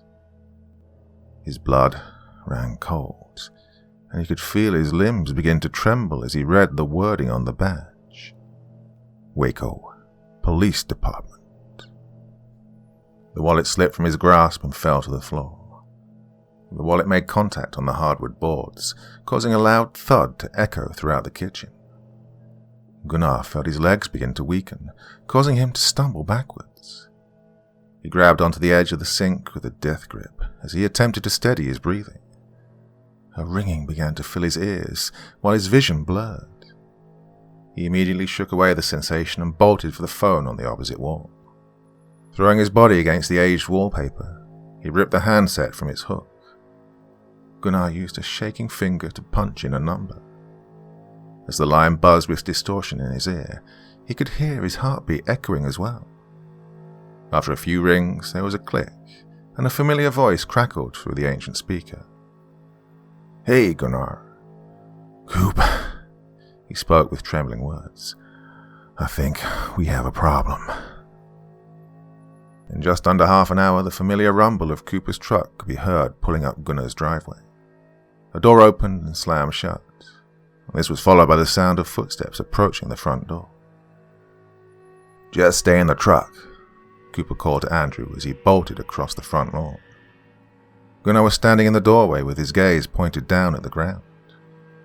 Cooper was shocked to find he'd adopted the habit of smoking after quitting nearly 20 years ago. As the smoke escaped his lips with an uneven breath, Gunnar ran a trembling hand through his hair. "Hey, Coop." For the first time since Cooper had woken up strapped to a chair in Gunnar's living room nearly 2 years ago, the man had not greeted him with a bear hug. "Gunnar, what's wrong?" Without wasting any more time, Gunnar motioned for Coop to follow him inside. The two men stepped inside and shut the door behind them. As they stepped into the kitchen, Cooper took in the faint scent of blood floating in the air. He soon caught sight of the bloodied towel still wrapped around the stranger's face. Jesus, I thought you always try to avoid the face. Gunnar took in another long drag from the cigarette and let the smoke slowly trail from his lips. The entire time, he kept his eyes pointed directly at the body. I dropped in on the ground while pulling him out of the truck. The fucker may have been dead, but that surely didn't stop his nose from bleeding. Cooper walked closer to the table and examined the corpse. As his gaze traveled up the lifeless figure, Gunnar tapped the cigarette. Small bits of glowing ash fell to the floor without any concern as to the cleanliness of his home. Cooper shrugged and scratched the back of his head. I don't get it. Is there something I'm missing? Gunnar's cold grey eyes darted to the wallet that was lying closed on the table. He motioned with the end of his cigarette towards it and didn't speak a single word. Cooper looked over at it and slowly extended a hand to pick it up. As he inspected the leather, Gunnar stared at him with a completely blank expression. Damn, this guy must have been carrying a good amount of cash in something this nice. Opening it up, Cooper's attention was immediately captured by the golden badge reflecting the sickly yellow light from overhead. A lump formed in his throat as Cooper found himself choking on his words. After a few soft mumbles, he managed to let the words escape through his lips. Oh, fuck. Gunnar sighed and inhaled deeply, causing the last of the cigarette to burn down to the filter. He flicked the butt towards the corpse, causing it to strike and leave a small black spot on Adam's neck. It's real, isn't it? Gunnar asked with a shaking voice. Cooper tilted it in the light and read over the lettering multiple times. It appears so. Out of nowhere, Gunnar turned around and kicked his boot into one of the cabinets. The impact caused a loud bang to echo throughout the room and made Cooper drop the wallet on the table. He stared at the black smudge that was left in the wake of this man's rage. God damn it! Well, Cooper had never heard Gunnar shout before. For a man that he'd come to know as being kind and gentle, the sudden outburst almost scared him. Gunnar, you need to get a grip. He turned to face Cooper with a mixture of anger and fear plastered on his face. Do you not understand that this is the end, Cooper? I killed a cop, for fuck's sake. It's not going to be long until I have every officer in the eastern part of Texas breaking down my door to put a bullet in my head. Without warning, Cooper stomped over to Gunnar and grabbed him by the collar. He clenched his fist and gave the older man a good punch to the face. Gunnar's head quickly pivoted to the sides.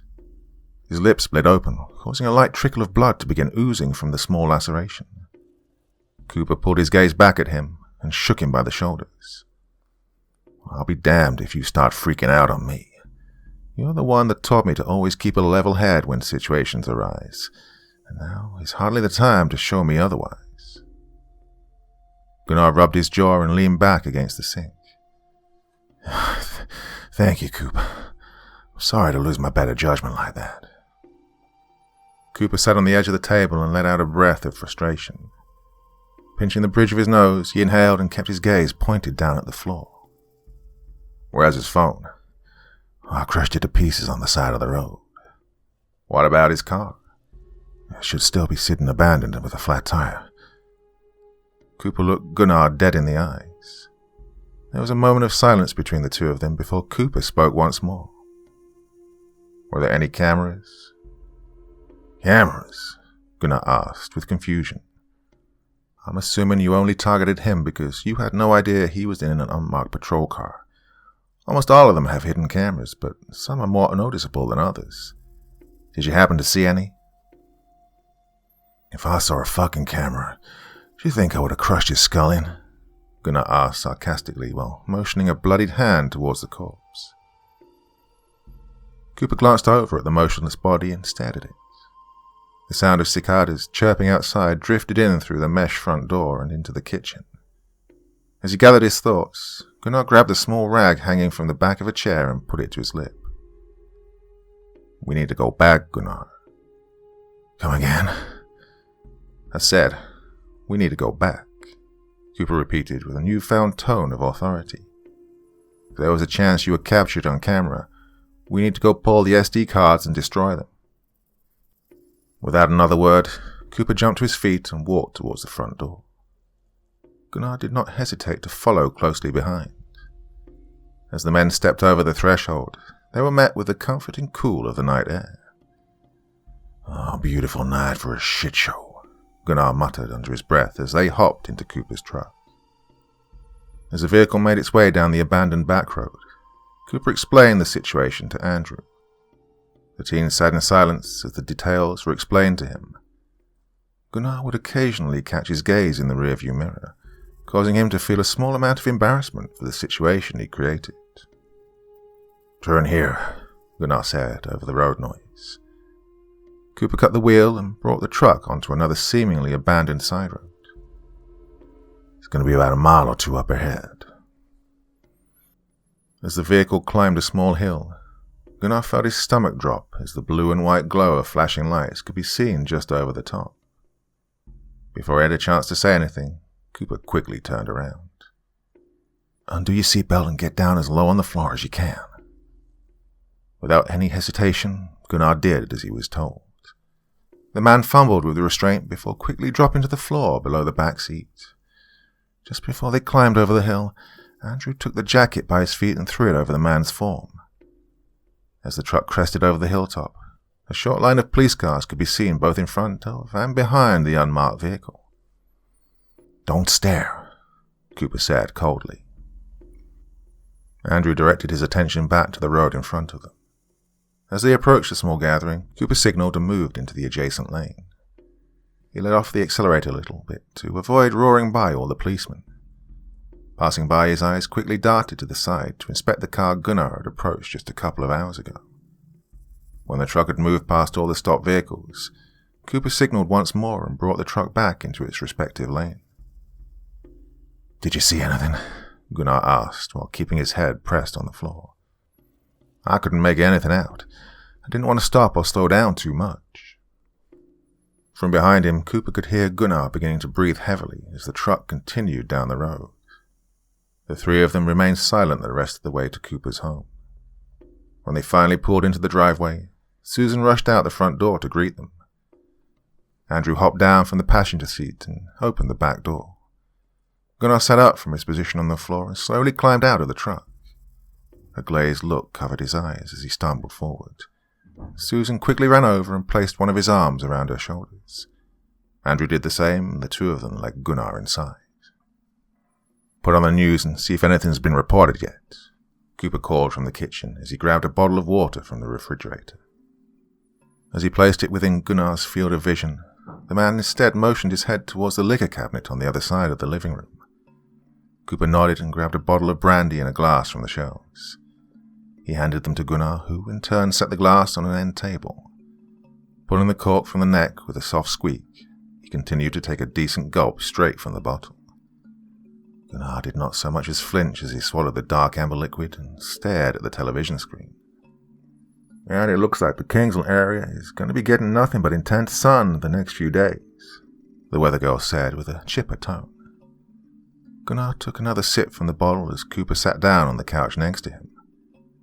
A cheaply animated cloud floated across the screen before the two anchors seated at their desk came back on. "Before we get to tonight's main segment, we have a missing persons report out of Round Rock," the male anchor said with a serious tone. Cooper's blood ran cold as Gunnar slowly lowered the bottle from his lips. "Shelley Johnson in our Crime Watch division has more on the story. Shelley?" The screen went through yet another cheap transition before a petite blonde appeared. "Thanks, Anderson. Police are asking for the public's help in what they're now considering to be a missing persons case." A video of the undercover car and the surrounding police vehicles appeared on the television, with the word "live" spelled with capitals in the corner. A Round Rock police officer was driving back from a call when he noticed a vehicle on the side of the road. As he stopped to offer assistance, he found it to be abandoned. He became even more concerned when the destroyed remains of a cell phone were found on the shoulder. Running the plates, the officer discovered that the vehicle was in fact an undercover car registered to Waco Chief of Police Adam Blundell. A picture of Adam standing in front of an American flag with a large smile across his face appeared on the right half of the screen.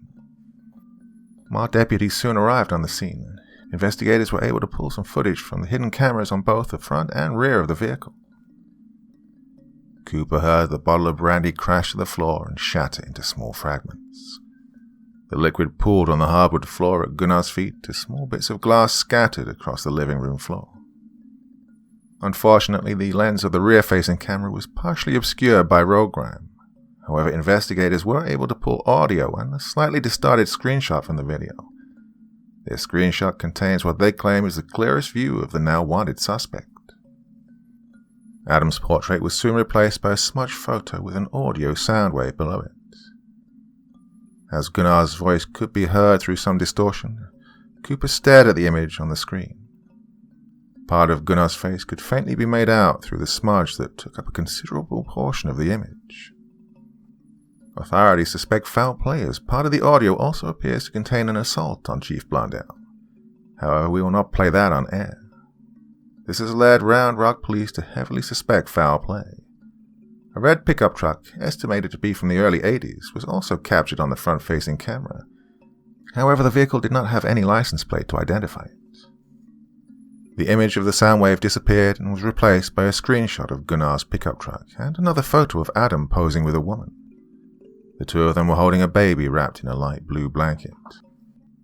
Chief Blondell's wife, Judith, is asking for anyone with knowledge on what could have happened to her husband to please come forward. The screen cut once more and was now fully taken up with a video of the woman from the previous photograph. Her eyes and the skin around them were red raw. As she spoke, her voice cracked multiple times. "Please, help my precious Adam come home." She took a pause and sniffled. Quickly composing herself, she let out a heavy sigh and looked back to the reporter off camera. I don't want my baby boy growing up without his father."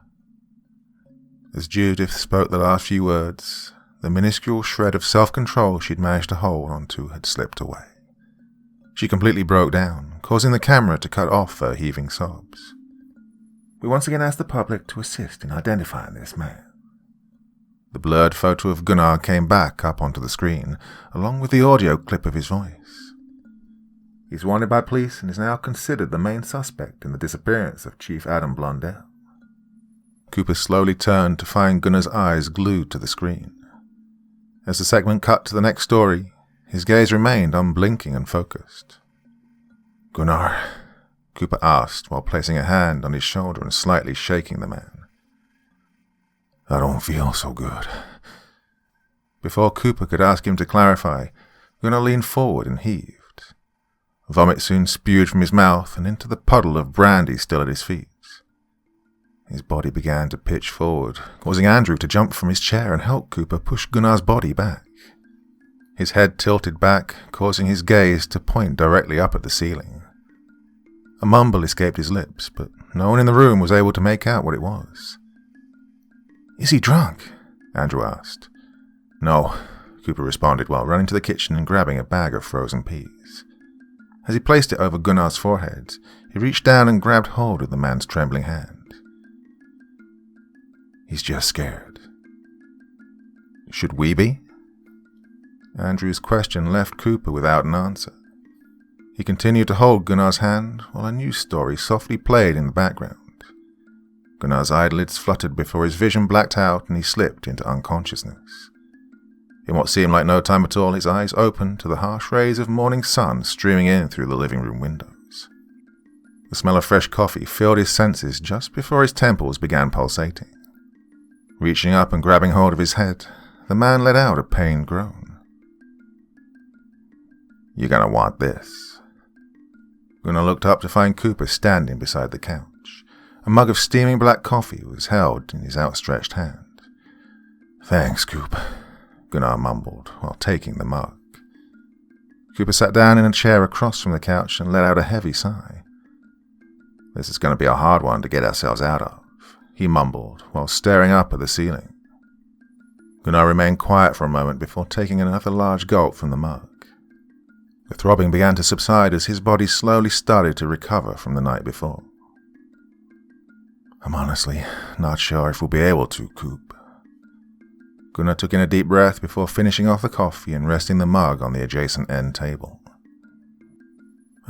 This town has had a few issues in the past that had me worried, but they never really caused me too much alarm. I'd handle them relatively quickly and life would move on. However, I've never had to deal with law enforcement before. This town has been able to keep its secret hidden for decades, but, well, this... Gunnar nodded his head towards the muted television. The news cycle was once again playing the clip from the previous night. Well, this has me terrified out of my fucking mind. The blurred image of Gunnar's face appeared on the screen once more. As the news anchor's lips moved with silence, Cooper retrieved the pot of coffee from the kitchen and refilled both their mugs. I didn't get much sleep last night, so I've been up for a good few hours trying to formulate a plan that could hopefully alleviate all this. Gunnar raised an eyebrow and sipped from the mug. Well, by all means, let me hear it. Well, the biggest concern I have now is the body lying on your kitchen table. In hindsight, we shouldn't have left your house without at least putting it in the barn. Gunnar scoffed as he watched the image on TV switch to the portrait of Adam. Well, considering how dazed I was last night, I'm surprised a bigger mistake didn't happen. I gotta thank you for keeping me level-headed. Cooper nodded and continued speaking. Once you feel like you fully recovered from last night's episode, I'm going to take you back home to dispose of his body. Get a fire going as hard as you can and burn him up. I also want you to take any meat from the freezer and throw it in as well. What should I do with the bones? Cooper sighed and swirled the coffee around in the bottom of his mug. Well, this is going to be the tedious part. I know for a fact that there are bones from numerous other victims that have accumulated over the years. I need you to be extremely thorough in making sure that the farmhouse and barn are completely stripped clean. Once you've collected everything, grind them up in a fine powder and spread it across the wheat field in the far corner of the property. Gunnar nodded along as Cooper spoke. The last thing we'll need to do is dispose of your truck. Susan is going to pull everything out of it and drive that thing into a flooded quarry about 15 miles outside of town. I've already arranged for Ronnie to get you a replacement with real license plates and everything. He and his wife will meet Susan at the quarry, and she'll return to your house with a new truck. While you and Andrew finish disposing of any meat, she'll be scrubbing your house from top to bottom. What about the townspeople? Gunnar asked, catching Cooper by surprise. I can tell just how much trouble you've gone through to come up with this plan to keep me safe, Coop, but I think we also need to consider the possibility of law enforcement questioning the people of this town. Cooper ran a hand through his hair and took a large sip of coffee from his mug. Yeah, that's the last thing I wanted to bring up. I think the greatest threat to keeping all of this under wraps could be our own neighbors. No matter how they may react to my strategy, I think it's about time we stop this once and for all. I'm going to call a meeting at the church and try to put an end to all of this. Gunnar sat in silence as he ran over the plan in his head. Cooper waited for him to respond and was taken aback when the room was filled with a light chuckle. You know how many years, how many painfully long and agonizing years I've waited for all this to end, Gunnar said with a laugh as a smile spread over his lips. I've tried on a few occasions to make all this stop. There was always a small handful of people in this town who wouldn't hear any of it. He paused and slowly turned to look at Cooper. For a while now, I've come to think of you as the one that would take my position in this whole operation once I was unable to do so. But now, you may just be the one who could finally put an end to it. Cooper leaned back in his chair and stared outside. The branches of the oak tree on the front lawn trembled slightly in the Texas summer breeze, causing a few leaves to break free and tumble through the air. Well, as much as I'd love to see that happen, I'm just not sure how well some people are going to take this news, Gunnar. Then do what my father did, Gunnar said, with his tone now reverting to one of complete seriousness. These people fear you, Coop. From the way I see them act around you, and it's not just a respect for your power. They're legitimately terrified with what you can do. If someone opposes your leadership, then fight back. Whether that means verbally or physically fighting back is completely up to your discretion. I have complete faith, no matter what, that you'll handle the situation better than I'd be able to. Cooper smiled and finished off the coffee in his mug. You know, Gunnar, my life has changed drastically since I've lived here. Not only have I found myself to take on a more firm and authoritative disposition, but I have a family. Well, hell, I never would have considered having a wife, let alone a kid, just a little over a year ago. Now I'd be willing to slaughter just to keep them safe. I know you would, Coop. That's why I'm sure that no matter what happens, you'll be able to handle it. Before Cooper let the emotions overtake him, he stood up and walked to the front door. We need to get to work, right now. Time is the most precious thing we have, Cooper said while slipping on his boots. Gunnar nodded and walked over to meet him. Cooper called for Susan and Andrew, and all four piled into his truck. Quickly starting the engine, the vehicle sped down the driveway and onto the main road. During the ride back to Gunnar's house, Cooper made sure everyone had the details of their task fully memorized. Soon enough, the white farmhouse came into view, and Cooper let off the accelerator.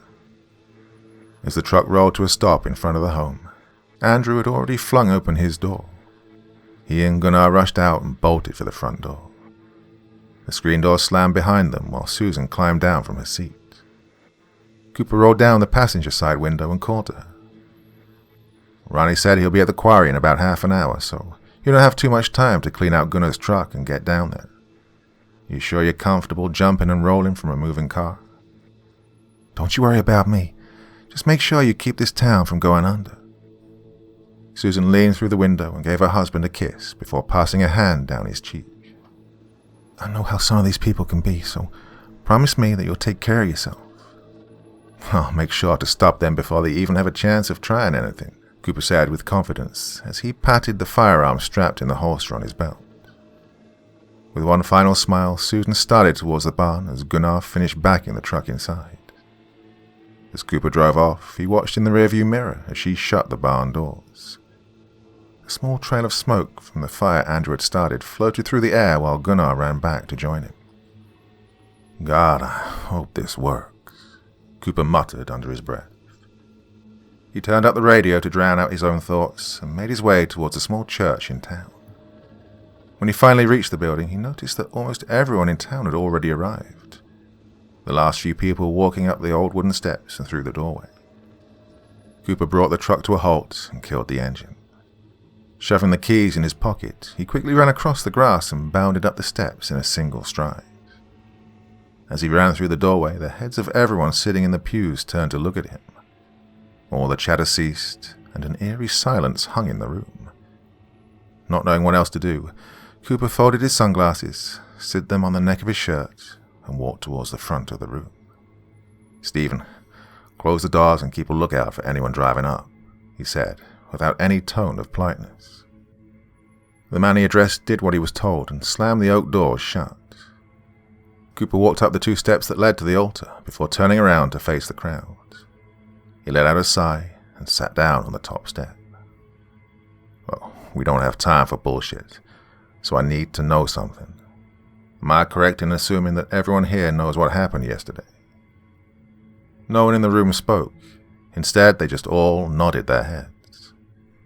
Good. Now, to address any concerns you may have, I can assure you that the matter is being taken care of. As we speak, my son is helping Gunnar dispose of the chief's body. Susan is driving Gunnar's truck into the quarry outside of town. Well, thanks to Ronnie and his wife for helping us get a new truck and all the necessary registration. I assume everything went smoothly? Cooper nodded to a couple sitting in the second row. They returned the gesture with small waves. That truck should never see the light of day again, Ronnie called out. Cooper breathed a sigh of relief before continuing. Once again, I can assure you that the matter is being taken care of in the most efficient and thorough way possible. You all know how meticulous Gunnar is with his work, so I can assure you that after tonight, not a single shred of evidence will be left. If he's so damn meticulous, why'd he even mess up in the first place? A voice muttered from the back of the church.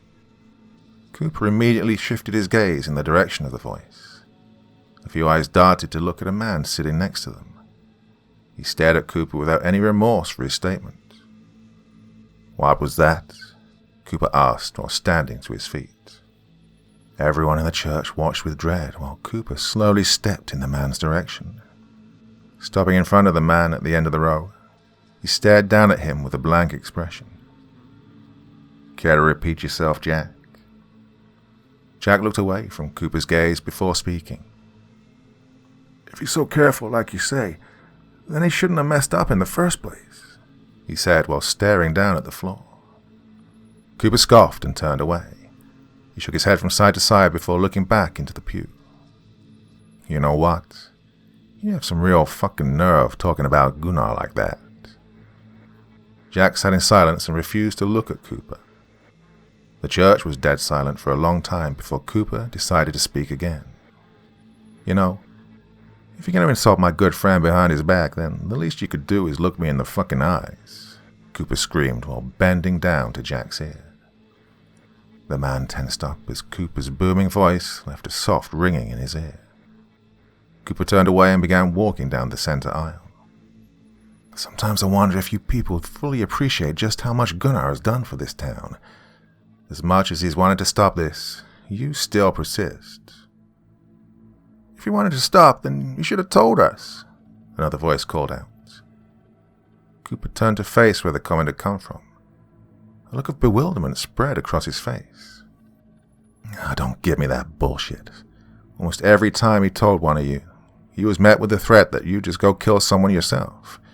Now, some of you respected his demands, and I greatly appreciate that, but others pressured him into doing it. He was terrified that someone in this town would go behind his back and just try to do it themselves. I think it's pretty damn safe to assume that the vast majority of you wouldn't be able to pull off what Gunnar does, let alone with the same attention to detail. Cooper stared down everyone in the room, and not a single person spoke while his eyes passed over all of them. You took advantage of something that Gunnar did for special occasions and began asking for it on a regular basis. He's exhausted himself to the point where I'm surprised it took him this long to make a mistake. Hell, this wasn't even really his fault. Gunnar had no way of knowing that who he was going to kill yesterday was the chief of police. This is the first mistake he's made during the decades of this whole operation. Some of you are ready to crucify him for it. Cooper shook his head and rubbed his eyes. Gunnar told me not too long ago that he believed I was the perfect person to take over this operation when he felt the time came. Now I don't even want it. It's gotten to the point where the meat is more of an addiction than a delicacy. And that's why, starting today, no one is going to be killed for this town's consumption again. Chatter erupted throughout the room. Insults were hurled at Cooper as he sat back down on the steps of the altar. As some people bolted upright from their seats to curse and point at him, he sat in silence and looked over the crowd. When the group showed no signs of calming down any time soon, Cooper sighed and quickly pulled the pistol from his waist. A shot cracked through the air as the bullet tore through the ceiling. The talking immediately stopped, and all eyes darted to stare at Cooper. I swear to God that if one more person interrupts me, I won't hesitate to clobber their head with this, he said while rattling the gun in his hand. Standing up, Cooper began slowly walking down the aisle and looking over all the faces staring at him with fear. Now, as I was saying, it's time we all put an end to this. With all the advancements in technology that have been made since Gunnar's father started this entire ordeal, it's a miracle that an incident like this didn't happen sooner. For the longest time, my biggest fear was that a dashcam or something similar would catch Gunnar. But now I think the greatest risk comes from the people in this room. Despite the direct insult at the crowd, everyone remained silent. Although some members of the group were staring at Cooper with boiling anger, they managed to keep from speaking. I'm surprised it took Gunnar killing a chief of police for me to realize that it's some members of the town he loves and helps that are the biggest threat. The fact that some of you are so stubborn and oblivious to the risks of the operation makes me terrified. Cooper reached the front of the church once more and turned to face all of them. It's one thing to cover up a mistake Gunnar makes, but it's exponentially more difficult for me to keep track of everyone.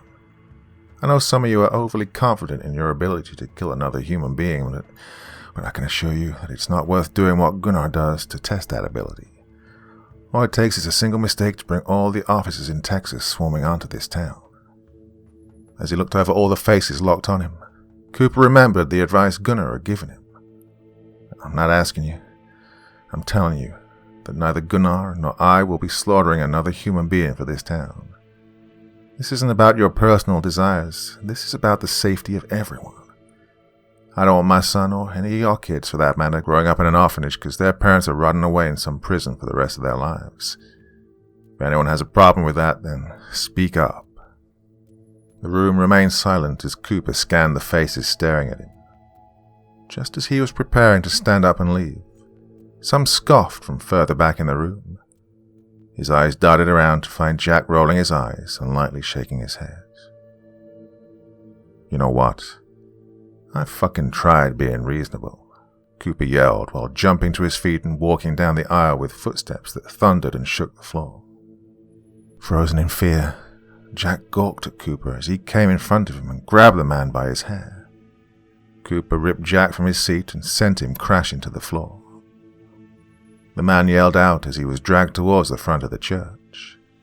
As he was pulled kicking and screaming to the front steps, everyone else sat in stunned silence.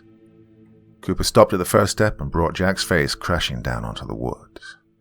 There was a sickening crunch as the man's nose collapsed and blood began to pour from one of the nostrils. I came here expecting to have a conversation like mature adults, and this is what I'm met with? Cooper asked with a booming voice while lifting Jack up and showing his face to the entire assembly. Small drops of blood were thrown through the air as Cooper twirled Jack around to show off to the crowd. The man coughed violently, causing even more blood to begin dribbling from the corner of his mouth. I will not be met with resistance. If any of you so much as think of going behind my back, I will not hesitate to exterminate you like the vermin you are. Cooper again pulled the pistol from his waist and jammed the barrel into Jack's mouth. He sobbed and found himself choking on the firearm. Keep your fucking mouth open, Cooper hissed before slamming Jack's jaw down onto the bottom step. As his teeth dug into the wood, Jack began crying. He felt the sole of Cooper's boot press into the back of his skull. A voice whispered in his ear with the most sadistic tone he'd ever heard in his life. Someone needed to be made an example of. Before Jack could even contemplate a response, Cooper lifted his boot and brought it crashing down on the back of his skull. A loud crack echoed throughout the church as Jack's jaw shattered and bent down against his neck. Cooper brought his boot back once more and stomped even harder on the man's skull.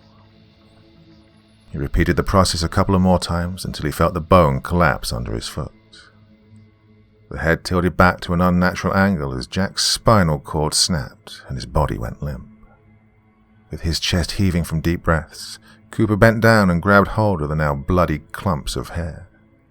Lifting Jack's body up, he twirled it around to face the crowd. Some looked away while others stared in complete shock at the tongue and jaw hanging down against the neck. One of Jack's eyes lolled down in the socket while the other bulged out. Let this be a lesson to all of you, Cooper yelled. If I even hear the smallest rumor that someone is about to go behind my back, I will make sure that you leave this earth with the most immense pain and suffering that I can manage. Cooper threw Jack's body forward, causing it to slide a short distance across the floor and leave a dark crimson smear across it. As blood began to pool around Jack's deformed head, those sitting in the nearest pew scooted away. The liquid reflected the spectrum of colored light pouring into the room through the stained glass windows behind Cooper. This town has once again reached a turning point in its history. One path leads to a bright future where we can all trust one another. The other leads to deception, more death, and the possibility of law enforcement raining down upon your homes like a plague. The latter can be avoided if you simply do as I say and never deceive me. Do I have any more oppositions? Cooper glanced over everyone to find them all nodding their heads at him. The smile pulled at the corners of his lips. Good. Now can someone fetch me a bottle of hydrogen peroxide, rags, and a few trash bags? I need assistance cleaning up this mess. Multiple people bolted from their seats. A few went into the back of the church, while the owner of the pharmacy ran to his truck to retrieve the needed chemicals.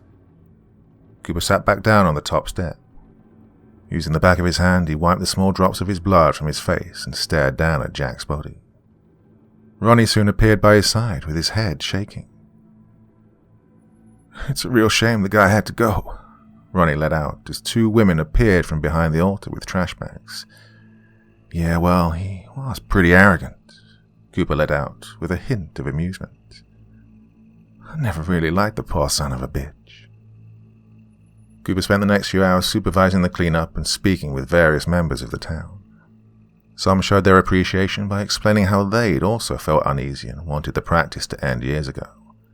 Others seemed slightly upset about never having human meat again, but were respectful to Cooper and promised that they would assist in keeping the secret buried.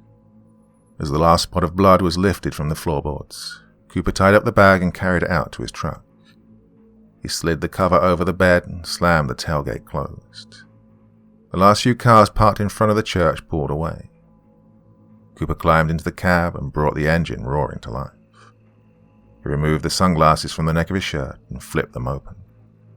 Placing the lenses over his eyes, he realized there were small flecks of blood on the polarized acrylic. He quickly brushed them onto his shirt before pulling his truck out onto the road. Making sure not to speed, Cooper took the familiar route to Gunnar's farmhouse. As he pulled down the gravel driveway, he was surprised to find smoke still floating in the air from behind the house. He brought the vehicle to a stop and killed the engine. "You're almost done?" Cooper yelled while slamming the door. "We're about halfway there," Andrew's voice called from around the corner. As Cooper walked over the tall grass, he caught sight of the smouldering pile sitting in the backyard. Andrew turned to face his father and revealed the large amount of blood splattered across his apron. "Glad to see I'm not the only one who had a little mishap," he joked while motioning towards Cooper's shirt. "Yeah, well, someone needed to be dealt with before I could leave," Cooper said. The back door creaked open and Gunnar came down the steps. He carried a large chunk of flesh in a plastic container. Bringing it to the fire, he dumped the contents into the inferno.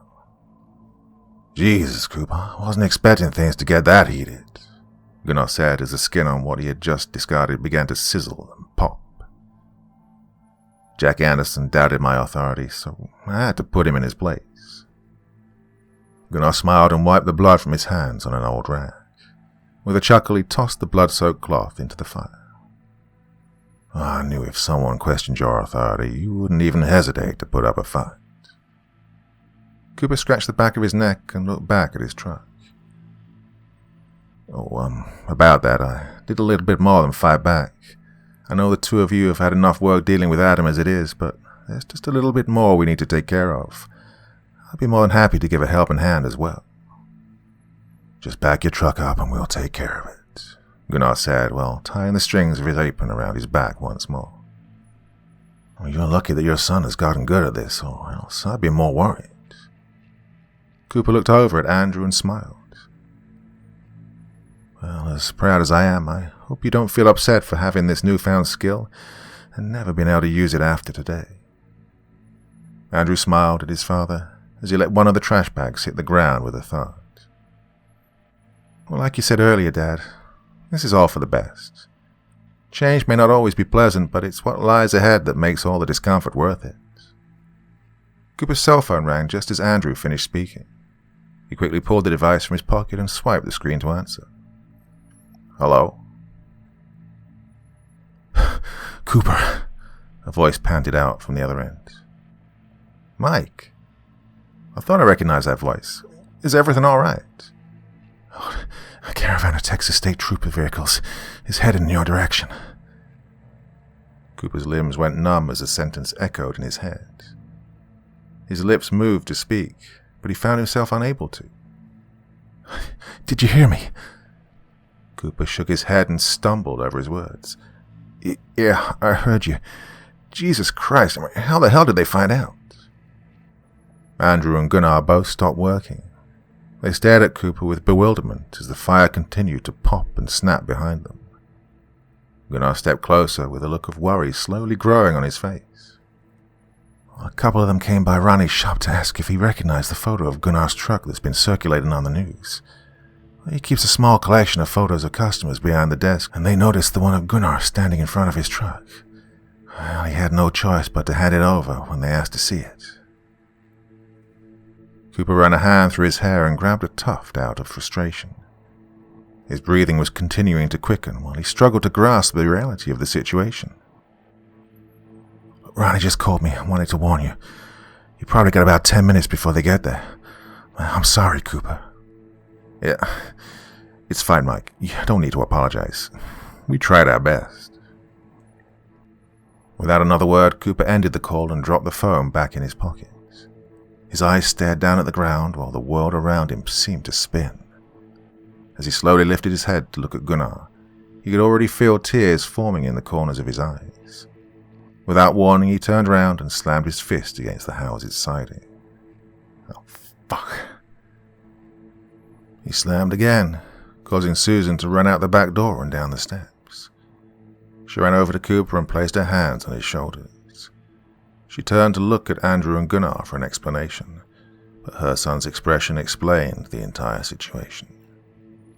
So, what ended up giving me away? Gunnar asked. The photo of you in your truck hanging behind Ronnie's desk, Cooper let out with a stifle. Gunnar smiled and looked out in the direction of the quarry. The wind had picked up, causing the smoke from the fire to billow behind him. Oh, I forgot about the damn thing. Old Ronnie took that the day he sold that truck to me. Had I known it'd be my undoing, I would have denied him taking it all those years ago. Any idea how much time I got till they're here? 10 minutes at most. Gunnar paused and looked down at the trash bags that littered the ground around the fire. After the three men stood in silence, he looked up to the sky. Pink and orange streaks of clouds scattered the dark blue sky as the sun began to sink lower. Another breeze blew across the property, and he inhaled deeply. You smell that, Coop? One of my favorite things about living out here is being able to smell the scent of the crops carried on the breeze. It really puts my mind at ease. Cooper found himself awestruck at just how calm Gunnar was behaving. What the hell are you talking about? Do you not understand that a small army of police are on their way out here to arrest you? Oh, no, Cooper, I'm completely aware. I'm just taking a minute to appreciate the last few moments I have on this earth. Cooper looked over to his son. Andrew was staring at Gunnar with trembling lips and tears streaming down his cheeks. It really is the damnedest thing, Coop. I was scared out of my mind last night about getting caught. What upset me the most wasn't the thought of going to jail or being executed. I was most worried about how you'd be able to handle my absence. Gunnar turned to look at Andrew and then Susan. Well, I don't have a single doubt in my mind that you're fully capable of keeping this town safe. If you fight for it even half as much as you do for your family, then I have no worries for its future. Cooper sobbed and quickly wiped the tears from his eyes with the back of his sleeve. Gunnar, you can't let them get you. We have to find somewhere else for you to live. Gunnar held up a hand and signaled for Cooper to stop. As much as I appreciate you wanting to help me, Coop, I've come to accept that my time on this earth is over. If I leave, then they'll interrogate the town. Eventually someone will snap, and our history will be brought back into the light for the world to gawk at. But my chances of surviving a shootout are also extremely slim, so I don't see the use. It's time for me to take this secret to the grave. After all, I think you and I can both agree that prison isn't exactly the place for me. He stepped forward and pulled a knife from his pocket. Gunnar pulled Cooper's hand from his side and placed the blade in his palm. I still remember telling you how I would threaten my victims with this very knife. It was the night that you woke up strapped to my chair in my living room. Gunnar patted the knife before Cooper wrapped his fingers around it and sighed heavily. I never would have thought earlier that day just how that evening would play out. Had I known that you'd end up being the person I ended up trusting to run this town in my absence, I would have put your unconscious body in the passenger seat instead of the truck bed. Cooper laughed and gave up the fight of holding back tears. They ran down his face and left streaks through the blood splatter that had partially dried on his skin. Without warning, he leaned forward and wrapped his arms around Gunnar. As he wailed, Gunnar patted Cooper on the back and returned the embrace. I know it hurts, Coop, and it's going to hurt for a long time. There's no shortcut around the grieving process. All I can really say is to not let it cloud your judgment. Cooper pulled away and looked Gunnar dead in the eyes. He sniffled and found the man smiling at him. Despite the severity of the situation, Cooper smiled back and extended his hand. Gunnar grabbed it and shook. Thank you, Gunnar, for everything you've done. I couldn't imagine a better life than the one you helped me lead. Keep your head held up high, Coop. Gunnar turned to Andrew then and embraced him. Listen to your old man, Andrew. No matter what you think at times, he always knows what's best. I will, Uncle Gunnar. Andrew barely managed to choke it out. He then turned to Susan, who ran up and gave the man a kiss on the cheek and a hug. Keep up the good work with this one, Susan. I know you'll continue to keep him in line. She smiled and turned to her husband. Cooper returned the gesture to her before Gunnar began walking to the back door. You'll best be getting a move on. Those offices can't be too far away by now. I don't want you seen leaving this property. With a final wave, Gunnar vanished into the house. The screen door slammed behind him, and footsteps could be heard going to the living room. Cooper, Susan, and Andrew quickly went to the truck. The doors creaked open as everyone hurried to pile inside. Before Cooper started the engine, he heard the familiar crackle of static from Gunnar's radio. They sat in the cab and he stared forward over the property. A cool breeze entered through the open windows, bringing with it the smell of crops. Various memories of visiting Gunnar filled his mind as Cooper watched tree branches sway in the wind, with the orange sun glowing behind them. Wrapping his fingers around the keys to crank the ignition, Cooper paused when a gunshot rang out. He immediately stopped, slowly looking up into the rearview mirror. Cooper caught a quick glance of a small blood spatter on the old curtains of the living room windows. He shut his eyes and looked back down at the steering wheel. He let out a deep breath before pushing in the clutch and turning the keys. The truck roared to life and Cooper shifted into gear. He sped down the driveway with everyone in complete silence. Pulling out onto the main road, Cooper slowly looked up into the rearview mirror. He watched with hot tears cascading down his face as the white farmhouse slowly vanished from view.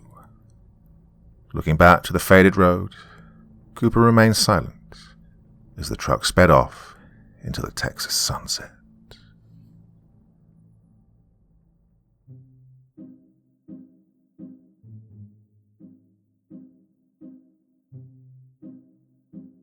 It's a bit weird, isn't it, finding yourself sympathizing with a Texan cannibal. Really were the heroes of the story, weren't they? You were made to feel that way all the way through anyway. And I guess they did get rid of some nasty characters along the way, so not all bad. Still, a bit weird rooting for the cannibal. Well, an enormously long one there for your evening's entertainment. Hope you enjoyed that one. And I'll be back again. What day is this? I don't even know what day it is anymore. Is it Wednesday? Yeah, well, back again tomorrow on the other channel with the podcast, also available wherever you get your podcasts. Please remember to drop by, leave a nice review and a 5-star rating, and that will motivate me to keep going. Well, taking a little bit of a break, I'll be back again on Friday with something else very special. You'll join me again, won't you? Do so you will. Of course you will. Well, my dear friends, until then, very, very sweet dreams, and bye-bye.